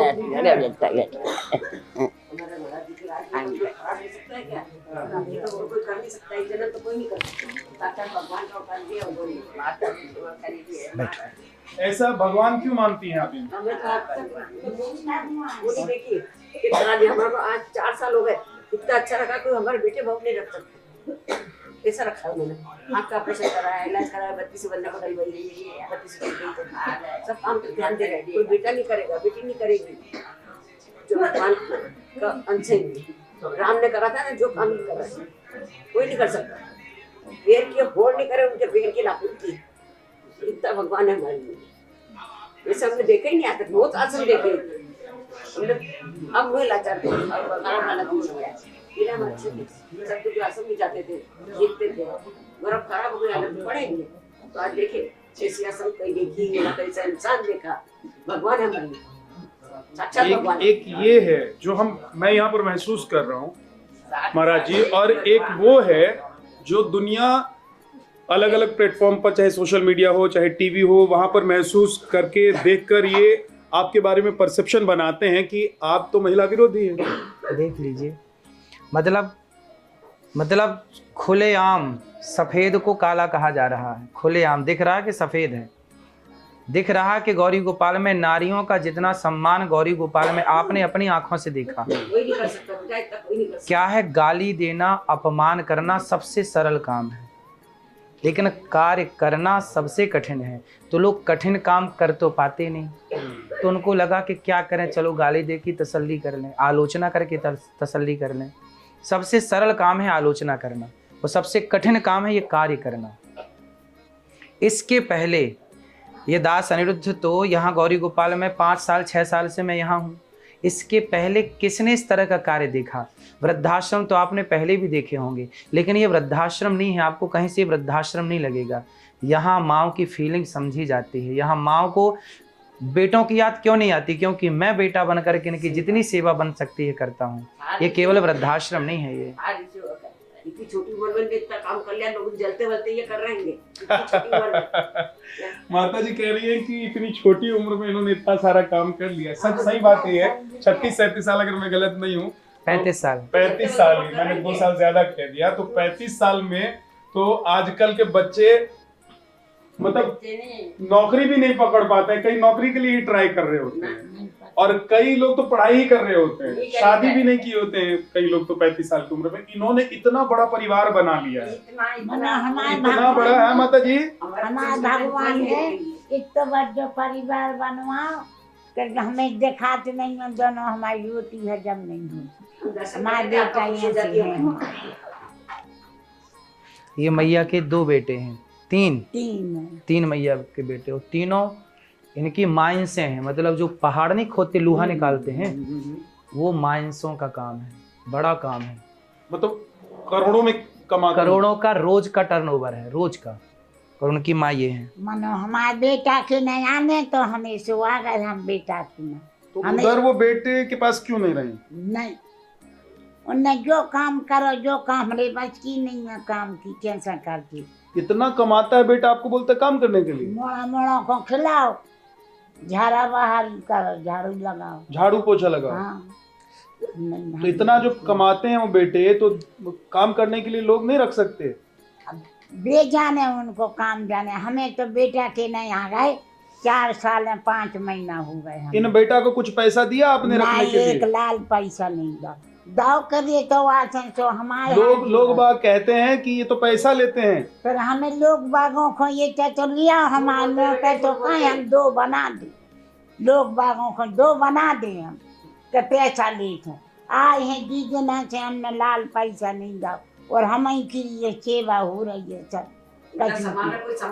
6 बजे चाय आता, 7 बजे नाश्ता आ जा, 11 बजे भोजन आ जा, फिर 4 बजे अब चाय। बीच में मान लीजिए ये नाश्ता भोजन दोपहर वाला रात वाले में भोजन में बीच में कुछ मन कर गया खाने को तो आता है कि नहीं आता है? अरे बीच में लड्डू आ रहा है, जलेबी आ रहा है, गुलाब जामुन आ रहा है, और का खान की कपीट से बांध इतो तो आ रहा खाना, 2 कह रही हैं इतना आ रहा है खाने के लिए, अब क्या बाकी पीठ पर बांध कर रख ले? हाँ सही तो कह रहा है, अभी तो आ रहा, और यहाँ की चुपड़ी रोटी, हमें मशीन की नहीं आती, हमें गैस की रोटी आती, 4 दाल 2 सब्जी, हाथ में पड़ जाते हैं रोटों में, लिया चुपड़ी, ऐसी चुपड़ी रोटी आ रही, और का चाहा सबसे बड़ा पुण्य, हालांकि कथा और प्रवचन देना महाराज जी का काम है, लेकिन ऐसे ही विद्वानों से, ऐसे ही महाराजों से जो मैंने सुना है, ठीक है, और उसमें कहा जाता है कि सबसे बड़ा पुण्य होता है कि आप नहीं, आप ना घबराओ, किसी असहाय की मदद करते हैं, चाहे वो इंसान हो, चाहे वो जानवर हो, जो असहाय वो सबसे बड़ा पुण्य होता है। नहीं मैया रो मत। माता जी क्या हुआ? बेटा के सुन के प्लान का बनाने जा रहा है बेटा। सेवा नहीं करते आपकी? बेटा मेरा बेटा सुखी कर बेटा। मैं तो मैया ये बोल रही हैं कि जो टीवी पे न्यूज में लोग गलत गलत बोलते हैं, वो टीवी लगी ना मैयाओं के, सुन सुन के बेचारी हमारे मैया रोती हैं कि देखो क्या बोल रहे हैं लोग, कोई पुतले जला रहा मेरे, कोई गाली मार रहा बेटा है। हमने एक झुटका से आए बेटा, जो डब्बा भर रखे उन नर्मदा में मरे जा रहे थे कि हम नर्मदा में लड़का बहू से लड़ाई भाई, हम कहीं बेटा लौट के नहीं आए, हम तो नर्मदा में फल में ऐसे बैठ कर, फिर हम जो वो गाय ऑटो में बैठे तो 3 झाड़ी बैठी थी बे, उनने कही कि कहाँ जा रही माता, आपका बेटा ने कच्चू ने कहा आपका एकदम मरवे जा रहे हम, कहीं नहीं माता राम।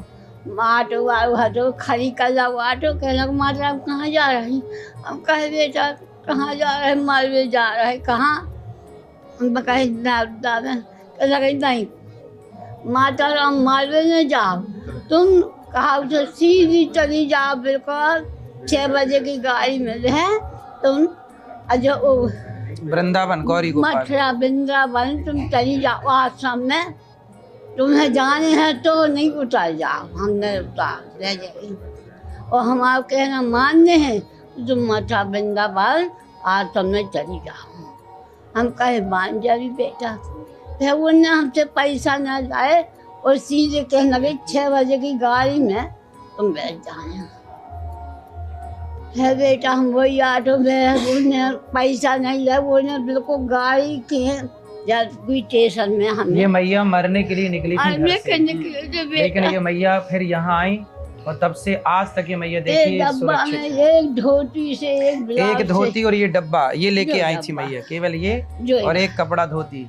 उसके बाद जान फिर के हम इतने आए हैं तो बेटा ने 2 धोती जमाई 2 ब्लाउज जमाए। 5 साल हो गए बेटा हमें। खुश रहिए मैया। बेटा के सुन के हमारे प्यार हाँ से पेट भरा नहीं कब रहो बेटा सुन रहे तो कि कहाँ से अभी अब हम कहाँ ले ये मैया घबराती हैं कैसे, कुछ लोग क्या क्या बोलते हैं मेरे लिए, बड़ा तो उससे घबराती हैं कि यदि कुछ हो गया तो हम लोग कहाँ जाएंगे। मैया ये बोलना चाह रही हैं। बोलने वालों को क्या है, वो बोलकर चले जाते हैं, लेकिन सोचिए जिस एक व्यक्ति पर बेटा इतने हमारे सारे डोरी जाता बाल को पाया मतलब ऐसे वक्त में जब इंसान असहाय हो जाता है, कुछ नहीं कर सकता, चाह कर भी काम नहीं कर सकता है, चाह कर भी अपने लिए खाना नहीं बना सकता है, अपनी देखभाल नहीं कर सकता है। ये वो उम्र होती है, ये वो वक्त होता है, ये वो पड़ाव होता है जीवन का, जब आपको सहारे की जरूरत होती है।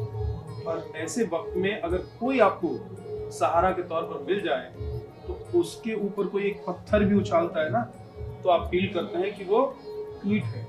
और वही फीलिंग मैं यहाँ पर देख रहा हूँ। बेटा ये तीनों राज के शौक नहीं मिले हमें जितने हमें बेटा को मिल गए। इतनी राज के शौक नहीं मिले हमें जितने हमें बेटा के। तो ये देखिए, ये तो हमने आपको दिखाया। इसके बाद हम महाराज जी कहाँ चलने वाले हैं? आइए और दर्शन कराते हैं। बाकी सब परिवार इतना बढ़िया है, आप एक से नहीं रखेंगे। मैं बताई ना पैसा था तो खर्चा काम करती थी, बड़े भाई की बेटा बेटी को ब्याह शादी था, चलो जीजी को बुला लो, हर काम में ले जाते, काम करती थी, अच्छी थी। अब मैं रात भर में जान नहीं रही, पाँव सब अपंग हो गई। क्या उनको क्या जीजी को पूछ के क्या मालूम, बेटे को बेटी ने कह दिया बड़ा भाई मम्मी को पाँव का इलाज नहीं, पागल हो गई मम्मी को, काहे के लिए पैसा देती थी, अच्छी लगती थी। जब नहीं लिया पैसा, पति को 81-83 में चोरों ने मारा था, तब से उनको दिमाग के समय पिताजी मिलिट्री में थे, वो रिटायर हो गए। तो पोते से ज्यादा गुणवान थी, मेरे पोते ने कभी नहीं पैर दिया। 4 लाख की सैलरी है इनके पोते की, नोएडा में काम करता है। हाँ, बड़ा पोता हुआ तो मेरा खबर नहीं करी, अभी 3 साल का हो गया, 24 सितंबर को। बड़ा पोता मेरा बीच वाला बेटा जो ट्रक चलाता है, वो गरीब है, उसने मेरे को फोन कर बोली मम्मी तो पूजा मत करना, बेटी क्या लड़का हुआ, तुम्हारी पूजा नहीं लगेगी। फिर कब हुआ बेटा, बोलो 24 सितंबर, ये 24 सितंबर 3 साल का हो गया। और पोता पोती की शादी थी, जब लिया है मेरे को, मैं धामों धार जिला देती थी। 24 सितंबर को पोता हुआ, उस टाइम पे मैंने बोला मिलके चलो, कभी आ जाएगा तो देख लूंगी, मेरी ममता बढ़ जाएगी। गई मैं 1 महीने के लिए, मैंने कमरा किराए से लिया, उस टाइम पे मेरे को यहाँ का कमरा सुनवा करवाया था मैंने, तो आ जाएगा मेरा पोता, बहू आ जाएगी। उसमें कोई नहीं आया, फिर मैंने जान तो कोई नहीं आएगा, और शादी के लिए लेके गए मेरे को, सिर्फ 7 महीने रखी है बड़े बेटे ने। तो बाद में बोले मम्मी ये तो जा रहे हनीमून के लिए, हम जा रहे हैं तीरथ को, और तुम अपना इंतजाम करो, बड़ी बहू को। तो मैं निकली, फिर क्या जब इन माँ को बच्चे घर में बच्चे हो जाते हैं, पोता पोती का ब्याह हो जाता है तो भी नहीं बुलाते माँ को। और पोते की शादी और इनका डॉक्टर है बेटा आँखों का, और संयोग देखिए कि इनकी आँखों का बेटा आँखों का डॉक्टर है। और जब इनको आँखों की दिक्कत हुई तो यहाँ ये दास अनिरुद्ध ने इनका इलाज कराया, बेटा ने अपनी माँ का इलाज नहीं कराया, और डॉक्टर आँखों का है, वो समस्या आँखों की थी इनको। बात इस तरह की चीजें निकल कर आती है, कहाँ क्या ऐसा हो रहा है या क्या कमी रह जा रही है, क्या व्यवस्था ऐसी बदल गई? को न कुसंगति पाए न साही, कैकई माता बुरी नहीं थी, मंथरा के संग ने उनको बुरा कर दिया। दुर्योधन बुरा नहीं था, शकुनी के संग ने बुरा कर दिया। बस लोहा बुरा नहीं होता, पानी की संगत मिल जाती है तो जंग लग के खड़ा हो जाता है। कोई व्यक्ति बुरा नहीं होता, इन माओं के कोई बेटा बुरा नहीं है। समाज की संगति, समाज की हवा, समाज की शिक्षा, इसलिए हमने पूर्व में आपसे कहा कि मातृदेवो भव पितृदेवो भव का पाठ, इसलिए समाज में संस्कारों, क्या शिक्षा की कमी नहीं है? हर गली में पढ़े लिखे डॉक्टर इंजीनियर मिल रहे हैं आपको। यदि कमी है तो केवल संस्कारों की। माँ बाप को पढ़े लिखे में कमी आप कह रहे हैं कि संस्कारी है कि इनके बेटे जो हैं, आप सोचिए कि माता जी के बेटे आँख के डॉक्टर हैं और आँख का इलाज इनका कोई और डॉक्टर कर रहा है, इनकी आँख का ऑपरेशन कोई और डॉक्टर कर रहा है। और उससे भी बड़ी बात यह है कि महाराज जी जैसा कोई व्यक्ति इनको मिल गया, वो भी ईश्वर की कृपा ही कहेंगे इसको, कि इनको कोई मिल गया जिसने आँख का इलाज करा दिया। नहीं तो क्या ही पढ़ा लिखा, ऐसा पढ़ा लिखा, क्या पढ़ा लिखा महाराज जी, बिल्कुल। हाँ, लेकिन ये बड़ा महान कार्य है जो आप कर रहे हैं। हाँ भैया, तीन पुत्रों सर में यही आई उनको पुत्रों लाज जरा, फिर बोल ईश्वर बदनाम करते हुए ये पैसा देता है, बुढ़िया पैसा देती है, बुढ़िया कहाँ से देना पैसा, उनसे सब कुछ लूटी ने रखी देना। फिर जाओ आश्रम में, जाओ आश्रम में तीन कमाई में दीती रहती, ये बच्चा हाथ फैलाई रहे, दुख हुआ संजोग दुख हुआ है, सब बनिया के बोना मावा जो देखा मावा जो राशन देवा, फिर इसको बदनाम कर रहे भाई ये पैसा ले रही है, ऐसा करी रही है, ऐसा करी रही है। ये तो हमारे को दुख नहीं होता जब इसको बदनाम करी रहे ना, भाई ये पैसा खाता है, कहाँ से देना, कुछ देना इसको पैसा। हाँ, पैसा खाते हैं, ये पैसा इधर से आता है तो इधर डाल देते हैं। हाँ, ये कहीं से पैसा अगर इनको कोई देता है हाँ, तो ये आप लोगों पर खर्च कर देते हैं। तो लोगों को लगता है कि भाई इनको तो दान मिल रहा है और सब इनका बैंक बढ़ रहा है और ये सोने का मुकुट बनवा लेंगे, ऐसा लगता है लोगों को। ऐसा लगता है ना लोगों को, फजूल गलत। इसके पास क्या, बेचारे के पास ये तो भीख मंगी न लगी रहा गुजारा। इनके पास तो इतनी सारी माँ है, जिसके पास एक माँ होती है वो इतना बड़ा होता है। 2 लाख रुपया रोज का दवाई का खर्चा चाहिए, हॉस्पिटल रहा से लग 2 लाख रुपया रोज का इसका दवाई का खर्चा, कितनी दवाई देगा, लाख रुपये की दवाई देगा डॉक्टर, फिर से जाओ हॉस्पिटल। डॉक्टर आता है समय से सब माओ को रोज चेक करता है। देखो आप ये नहीं देखा होगा, एक चीज नोटिस की होगी, सभी माँ कितनी वृद्ध हैं पर सभी प्रसन्न हैं, खुश हैं, क्योंकि खाने पीने में हम लोग इनको वही देते हैं जो डॉक्टर की सलाह से, और इनको सब कुछ। और मैं ये भी कह रहा हूँ, ये परसेप्शन इसलिए बनाने की कोशिश भी हो रही है क्योंकि सनातन का एक सेवक, जो मैं महसूस कर रहा हूँ सिर्फ वो बता रहा हूँ आपको।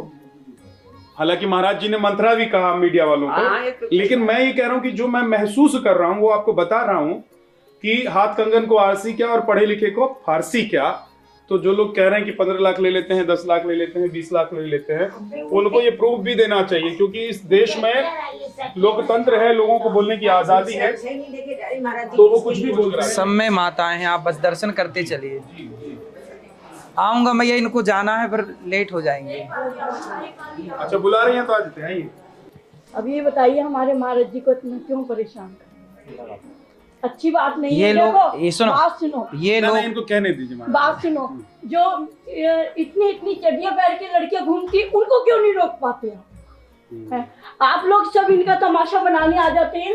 एक बार, सिर्फ एक बार, एक दिन का इतना साम्राज्य चला के दिखा दीजिए, तब जानू कि हाँ हमारे महाराज जी की बेइज्जती कर लो तुम लोग। अच्छी बात नहीं है, बहुत बुरी बात है। एक दिन सिर्फ, महाराज जी तो सालों से चला रहे हैं, आप एक दिन करके दिखा दीजिए, हिम्मत दिखाइए।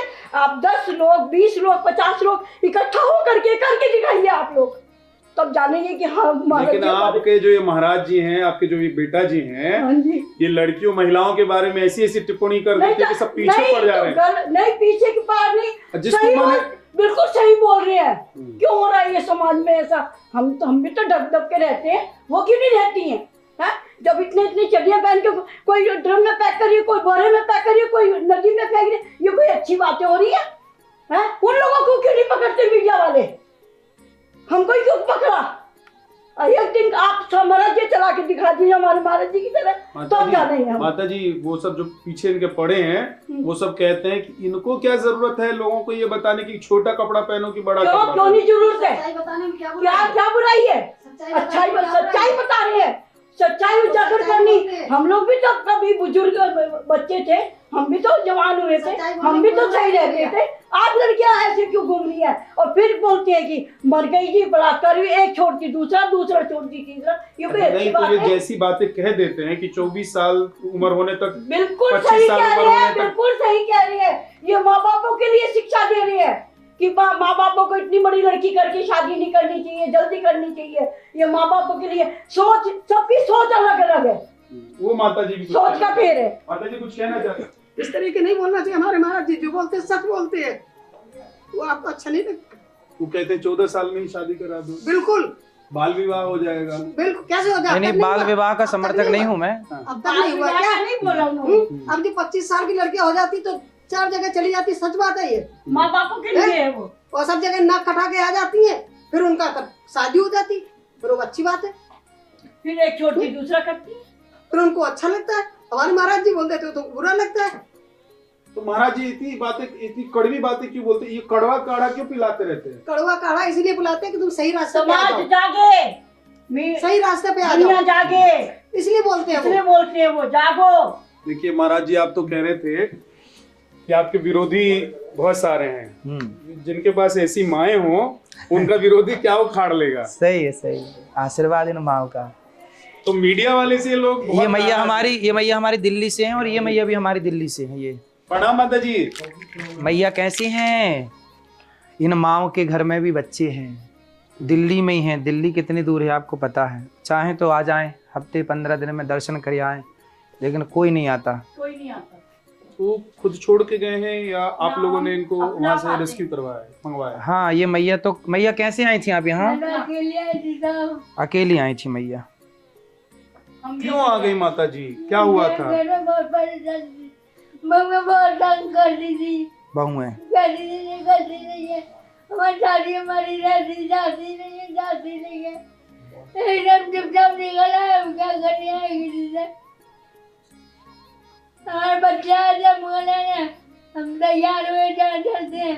हमारे बहू का फोन आ गया, आने से पहले जमुना में डूबने या नाले में डूबने का मत जाना, इसलिए हम लोग कहते समझाओ हम नहीं जाएंगे। इनका बेटा इनको लेने आया था, तो बेटा लेके जाने लगा था। मैया तैयार भी हो गई, खुश थी, लेकिन तभी बहू का फोन आ गया बेटे के पास कि लेके मत आ जाना। तो फिर तैयार हो गई माँ यहाँ से जाने के लिए, फिर बहू ने मना कर दिया तो बेटा खाली हाथ चला गया। फिर माँ मेरे पास रह बेटा गई। ये कहेंगे तो हमारे मर गए, हम तुम्हारे मर गए। मेरा ये मानना है महाराज जी, आप अपने प्रवचनों में जब इस तरह के सवाल आते होंगे तो अपने श्रद्धालुओं को आप जरूर बताते होंगे कि जो अपनी माँ का नहीं होता है वो क्या किसी का हो सकता है? नहीं हो सकता। क्यों होगा वो? ऐसे लोगों के साथ आप क्या सोचते हैं कि क्या होना चाहिए? देखिए, इन माओ का दर्द, इन माओ की पीड़ा देख करके मैं खुद पीड़ित हूँ, मैं खुद परेशान हूँ। मैं तो कथाओं से इसलिए तो मैं बोलता हूँ कि समय पे विवाह करिए, समय पे बच्चों को संस्कार दीजिए। यदि ये सही संस्कार देंगे, समय पे सब चीज़ें होंगी तो वृद्ध माँ, मैं कथा में ये बोलता हूँ कि जैसी बहू आप चाहते हैं वैसी बेटी बनाना स्टार्ट करिए, तो अपने आप हमारे समाज में बहुएं अच्छी आएंगी। बहुएं अच्छी आ गई तो फिर सासों को घर से निकलना नहीं पड़ेगा। तो लेकिन ये सासों को घर से निकलने के लिए सिर्फ बहुएं ही जिम्मेदार होती हैं। फिर आप जो बोल रहे हैं इसी पर कंट्रोवर्सी हो जाएगी, फिर लोग कहेंगे कि आप बहु विरोधी। अभी आपने क्या सुना कि एक बेटा तो लेने आ गया माँ को, लेकिन बहू ने फोन लगा दिया कि लेके मत आ जाना। तो बेटे की गलती नहीं है? बिल्कुल गलती है। बेटे को भी बोल देना चाहिए कि भाई मैं माँ को लेके आऊंगा।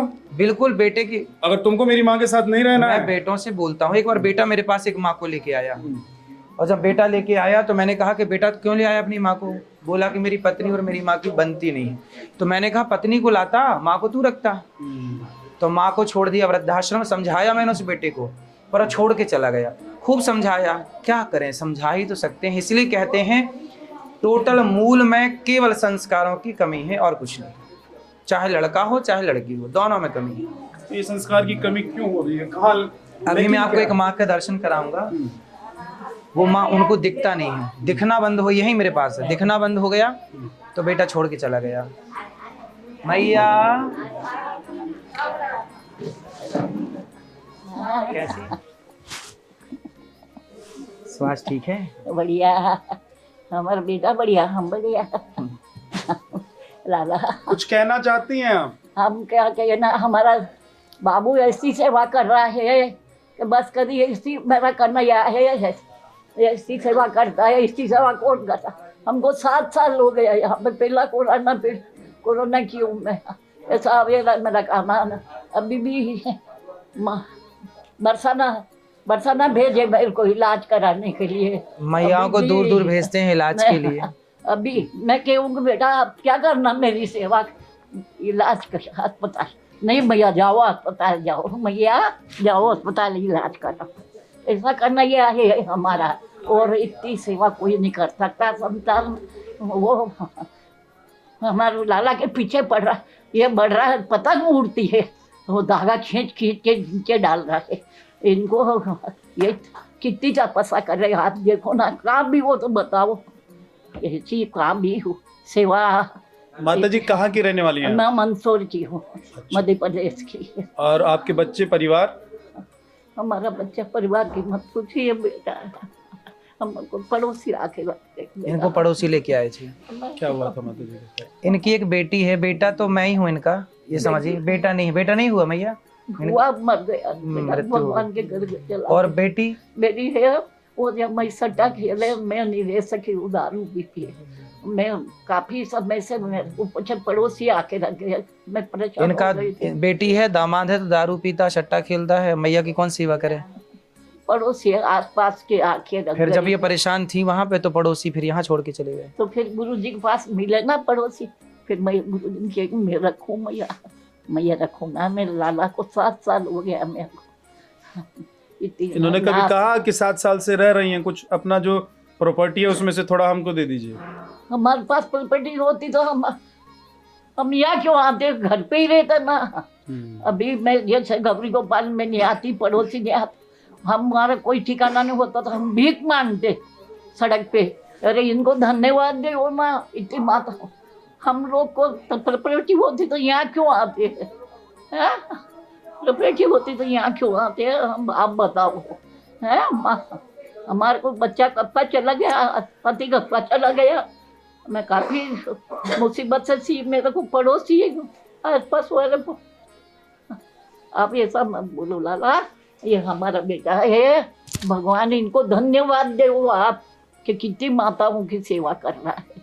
कितनी माता, फिर भी मैया क्या खाती हो, मैया क्या लाऊं, मैया क्या ले, आपको क्या बनाऊं नाश्ता में, अलग अलग माताओं से पूछे, सबके पास जाके मेरा काम है, इसी सेवा करता ऐसे है। बच्चे जो अपनी एक माँ की सेवा नहीं कर पाते हैं और उन्हीं की माता आकर इस तरह आश्रम में माता रहती भी है यहाँ, और इतनी सारी माताओं की सेवा करना। और मैं घूम रहा हूँ तब से, यहाँ हर माता के मुंह से सिर्फ यही निकल रहा है कि पर्सनली देखते हैं आकर, पर्सनली 300 350 माताओं के साथ एक दूसरे के बारे में जानना, समझना, पर्सनली जानना। मैं कहीं भी बैठ जा रहा हूँ, किसी से भी बात कर रहा हूँ और आप उनके बारे में सब कुछ बता दे रहे। जी तो सभी माओ के पास बैठते, मेरा तो दिन रात इन्हीं के साथ गुजरता है ना।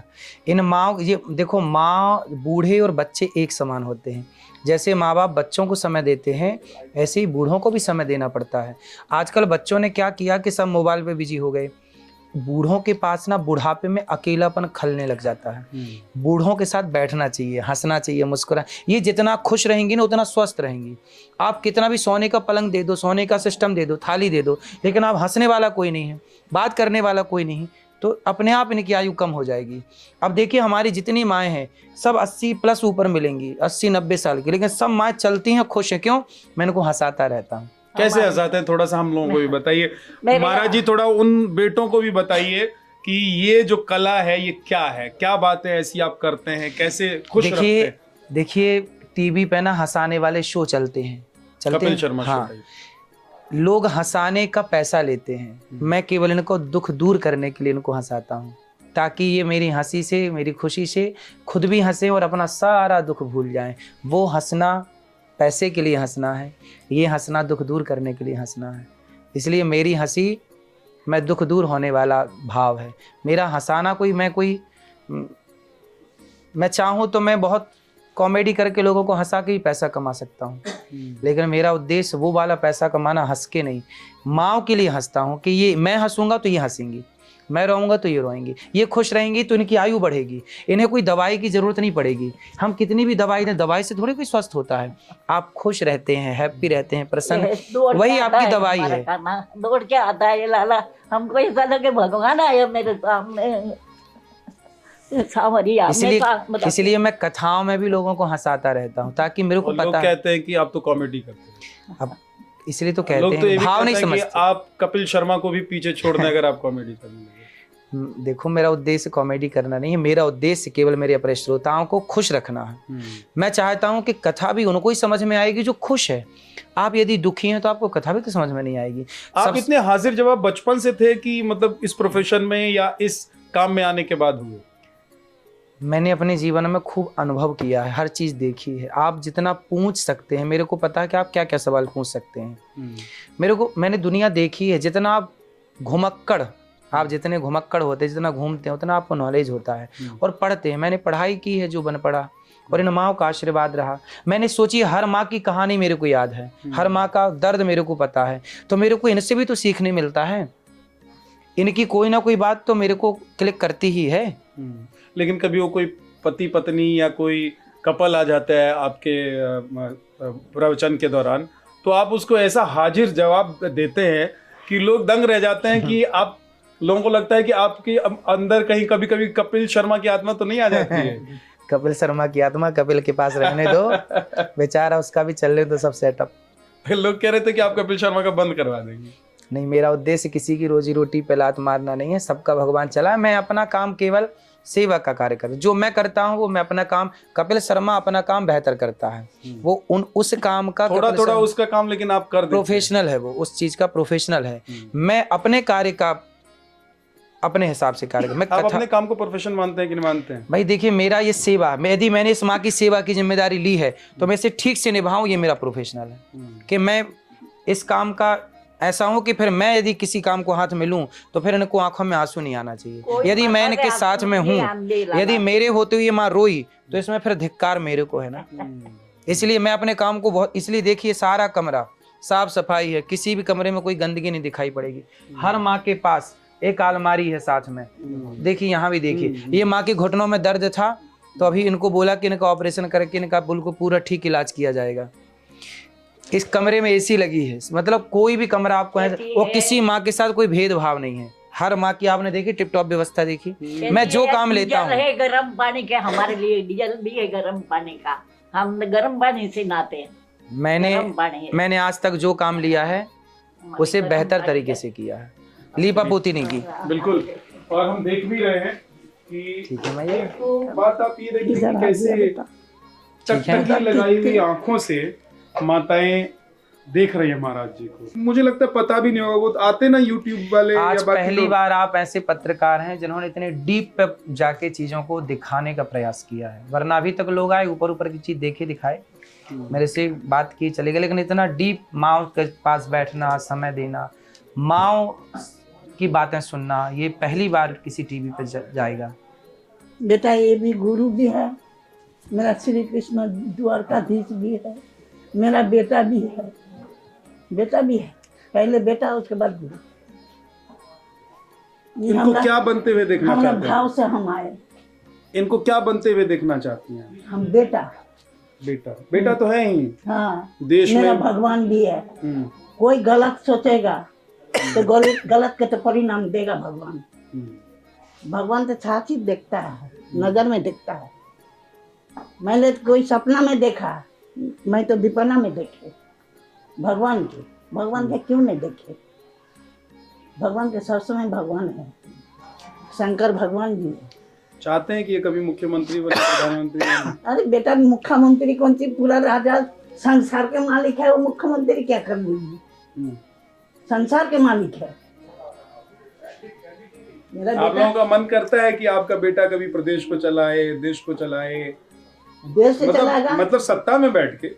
सत्ता में क्यों बैठेगा? नहीं बैठेगा सत्ता में, नहीं बैठेगा ना। यही जो काम कर सेवा, वो सेवा करेगा मेरा बेटा। सेवा का काम अच्छा है। हाँ, ये अच्छा है, यही तो संसार के लीला है मेरा बेटा। यही तो बेटा, भाव से मेरा बेटा। ठीक है माता जी, आप लोग आराम कीजिए। बहुत बहुत ठीक है मैया, बैठो, शुक्रिया, खुश रहिए। हम सबका बेटा है, ये सबका बेटा है बेटा, हम सबका भगवान है। हमको भगवान भी यही है, गुरु भी यही है, हमारा बेटा भी है। हमको बेटे नहीं है और यही बेटा हमको है। हमको ये मैया वहाँ से है, हैदराबाद हमारे को बेटे नहीं, बच्चे नहीं, तो यही बच्चा समझ करके के लिए इनके इसके ऊपर हम पाल रहा हमको और जो ये गलत गलत अफवाह फैलाते हैं उसका हमको एक ही बात बोलना है कि हमारे गुरुजी ने उनका बुरा नहीं किया है, तो वो गुरुजी का बुरा ये लोग क्यों कर रहे हैं? बहुत नाराज है माता जी लोग। भैया माता जी ये लोग बहुत मैया नाराज। ये इनका ऑपरेशन हुआ है। अच्छा, तो महाराज जी मैं ये देख रहा हूँ निकला क्यों ना कि एक फौज है जो आपसे नाराज है, जी जी, जो दर्शन कर लो आप सब, फिर लेट हो जाएंगे। वो मैया जो टोपा लगाए बैठी ना उनको दिखता नहीं है, उनका बेटा छोड़ के चला गया था, दिखना बंद हो गया था। गौशाला गुरुकुल का दर्शन कराते हैं आपको जी। माँ का एक मैंने सुना है और मैंने कई बार देखा भी है आपके गौशाला को। दर्शन कर लीजिए माताओं का। देखिए ये बहुत बड़ा कमरा है। राधे राधे माता जी। राधे राधे। ये देखिए ये बड़ा हॉल है और यहाँ पर भी लेकिन सबका सेपरेट अपना अपना तमाम माताएं जो यहाँ पर हैं उनकी व्यवस्था की गई है। जैसे बता रहे थे महाराज जी की अलमारी है, बेड है, सारी व्यवस्था यहाँ पर भी की गई। बहुत अच्छा महाराज जी, ईश्वर आपको ऐसी सब कुछ दे कि आप इनकी सेवा करते रहे। और अब मुझे लगता है कि हमको गौशाला की तरफ जरूर चलना चाहिए। हम वकील लग रहे हैं।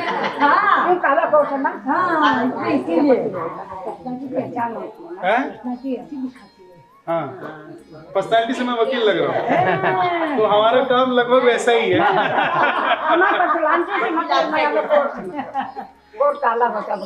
हमारा हरा है तो कोई नहीं, लेकिन वहाँ पर जाकर वो सवाल जवाब करते हैं कोर्ट में, हम यहाँ पर सवाल जवाब करते हैं। बोलो क्या पूछते बोलो। हम तो यही पूछ रहे थे कि आप लोग इतना प्यार क्यों करते हैं? मैया कैसी हैं? भगवान आपको खुश रखे। ठंडे हाथ में लगा नहीं गरम है हाथ मैया के। पूजा करके आई मैं अभी। 12 बजे पूजा होती है, 12 बजे जब भगवान सोते हैं। अच्छा देर हो गई। मैया ठीक है? क्या होता है मूल से ज्यादा प्याज प्यारा होता है, मूल से तो प्याज प्यारा होता है। राधे राधे राधे राधे राधे राधे। मूल से ज्यादा प्याज प्यारा होता है। सबके पास अपनी अपनी वजह है, लॉजिक है, बातें हैं। एक बात सब में कॉमन है आप लोगों में, बताइए क्या है? नहीं नहीं, आप सब में एक बात कॉमन है, सब इनको बेटा पोता मान रही हैं और सब इनको प्यार कर रही हैं।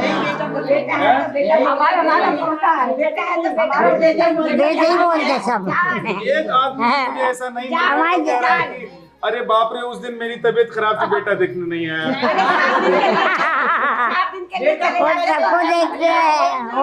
भगवान अरे एक आधी शिकायत तो कर दो बेटे की। बहुत अच्छे हैं, शिकायत नहीं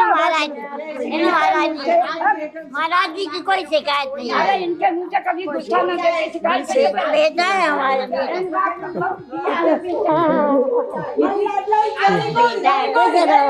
इतना प्यार करते हैं, इतना प्यार करते हैं, शिकायत की जरूरत ही नहीं है। शिकायत कर दीजिए, एक ही प्यार करते हैं ही नहीं। तो मेरे कहने पर एक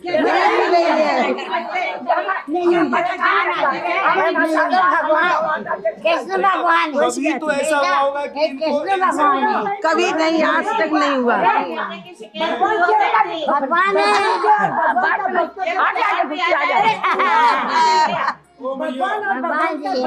प्यार करने कोई दुकान का व्यापार नहीं है। अगर बिहारी दिल में एक बार बच गया, निकलने का कोई द्वार नहीं है। क्या बात है। चलिए माता जी प्रणाम, राधे राधे, नमस्कार नमस्कार। मैया ठीक है?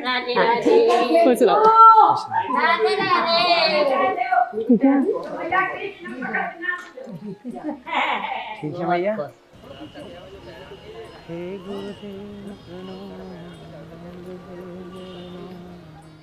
बंदरों को भी यहाँ रोज केला, ये चने, ये रोटी, ये सब बंदरों का प्रसाद है।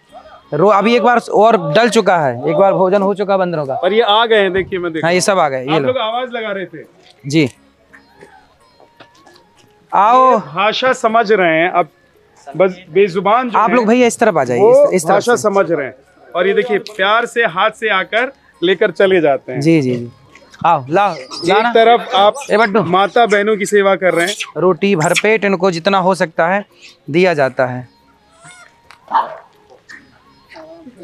और देखिए मैं देख रहा हूँ कि बहुत सारे एक साथ यहाँ जैसे खड़े हुए ये सब आकर यहाँ ऐसे आकर मतलब आपके पास बैठ गए हैं, आपके पास आ गए हैं, जैसे सब जानते पहचानते, जान पहचान पुरानी है। कितने वक्त से आप ये सेवा कर रहे हैं?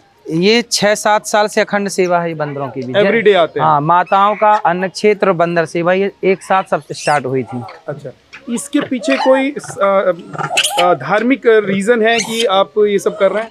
ऐसा है कि भगवान श्री कृष्ण का, भगवान राम का इन बंदरों ने खूब सहयोग किया, जिनको आप हनुमान जी कहते हैं, पूरी सेना। तो जब भगवान कृष्ण बन करके आए, राम जी कृष्ण बने, तब भगवान ने बंदरों को खूब खिलाया पिलाया और कहा कि तुम भी सबको खिलाओ, क्योंकि इन्होंने मेरे ऊपर उपकार किया है। तो राम की सेना तो है ही ना ये। तो हम सनातनी देखिए कितना अच्छा भाव रखते हैं कि हर जीव में अपने परमात्मा को ढूंढ लेते हैं। ये सनातन की कितनी अच्छी बात है कि हम लोग पत्थर में भी ईश्वर को ढूंढ लेते हैं। सनातनी गजवाए हिंद की भाव नहीं रखते। ना ना, हमारे यहाँ मार काट की कोई भावना नहीं है। मैं ही मैं हूँ ऐसा भी नहीं, हमारे यहाँ तो ईश्वर तू ही तू है, तू ही तू, सब जगह वही है। एक बात ये भी लोग कहते हैं कि इतने ईश्वर हैं, समझ में नहीं आता कि कौन से ईश्वर के पास जाएं। ईश्वर बहुत नहीं, सनातन में एक ही ईश्वर है, एको ब्रह्म द्वितीयो नास्ति। ईश्वर एक है, भगवान के रूप अलग अलग है, नाम अलग अलग है। जैसे नारायण का एक रूप राम है, नारायण का एक रूप कृष्ण है, नारायण का एक रूप हरि है, नारायण का एक रूप विष्णु है, नारायण का ही एक रूप शिव है, हरि हरि और न भेदा। तो अब लोग कंफ्यूज, क्योंकि देखो जब तक पढ़ोगे नहीं, समझोगे नहीं, तो कैसी जानकारी होगी। आप केवल सुनी सुनाई बातों पे बात कर लेते हैं, तो वो एक ही एको ब्रह्म द्वितीयो नास्ति, दो कब हमारे यहाँ है ही नहीं। एक बात बताइए महाराज जी, क्या किसी और रूप की भगवान की पूजा करने की जरूरत नहीं है? पूजा तो कृष्ण वश की कर ली जाए, पर ज्ञान ये रखा जाए कि कृष्ण में और राम में अंतर नहीं है। यदि आप कृष्ण की पूजा करते हैं और राम की आलोचना कर रहे हैं, राम में भेद मान रहे हैं, तो पाप लग जाएगा।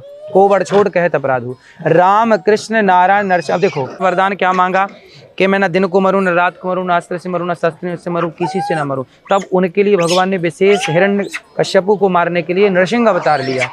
तो नारायण ही तो नरसिंह है, नारायण ही तो राम है, नारायण ही तो कृष्ण है। आप ये कह रहे हैं कि आप किसी भी रूप की पूजा कर लेते हैं तो आप बाकी सबका पूजा हो गया, लेकिन किसी का विरोध नहीं कर सकते आप, क्योंकि विरोध इसलिए कर रहे हैं क्योंकि अज्ञान है। ज्ञान होता तो विरोध ही नहीं होता। कहते हैं कि इस युग में सबसे जल्दी अगर आपकी प्रार्थना कोई सुनते हैं तो हनुमान जी है। क्या इस बात में सच्चाई है? हाँ, हनुमान देखो सब सुनते हैं, भगवान तो सुनते ही सुनते हैं। आइए, भगवान हनुमान जी तो सुनते हैं, सब सुनते हैं, कौन नहीं सुनता।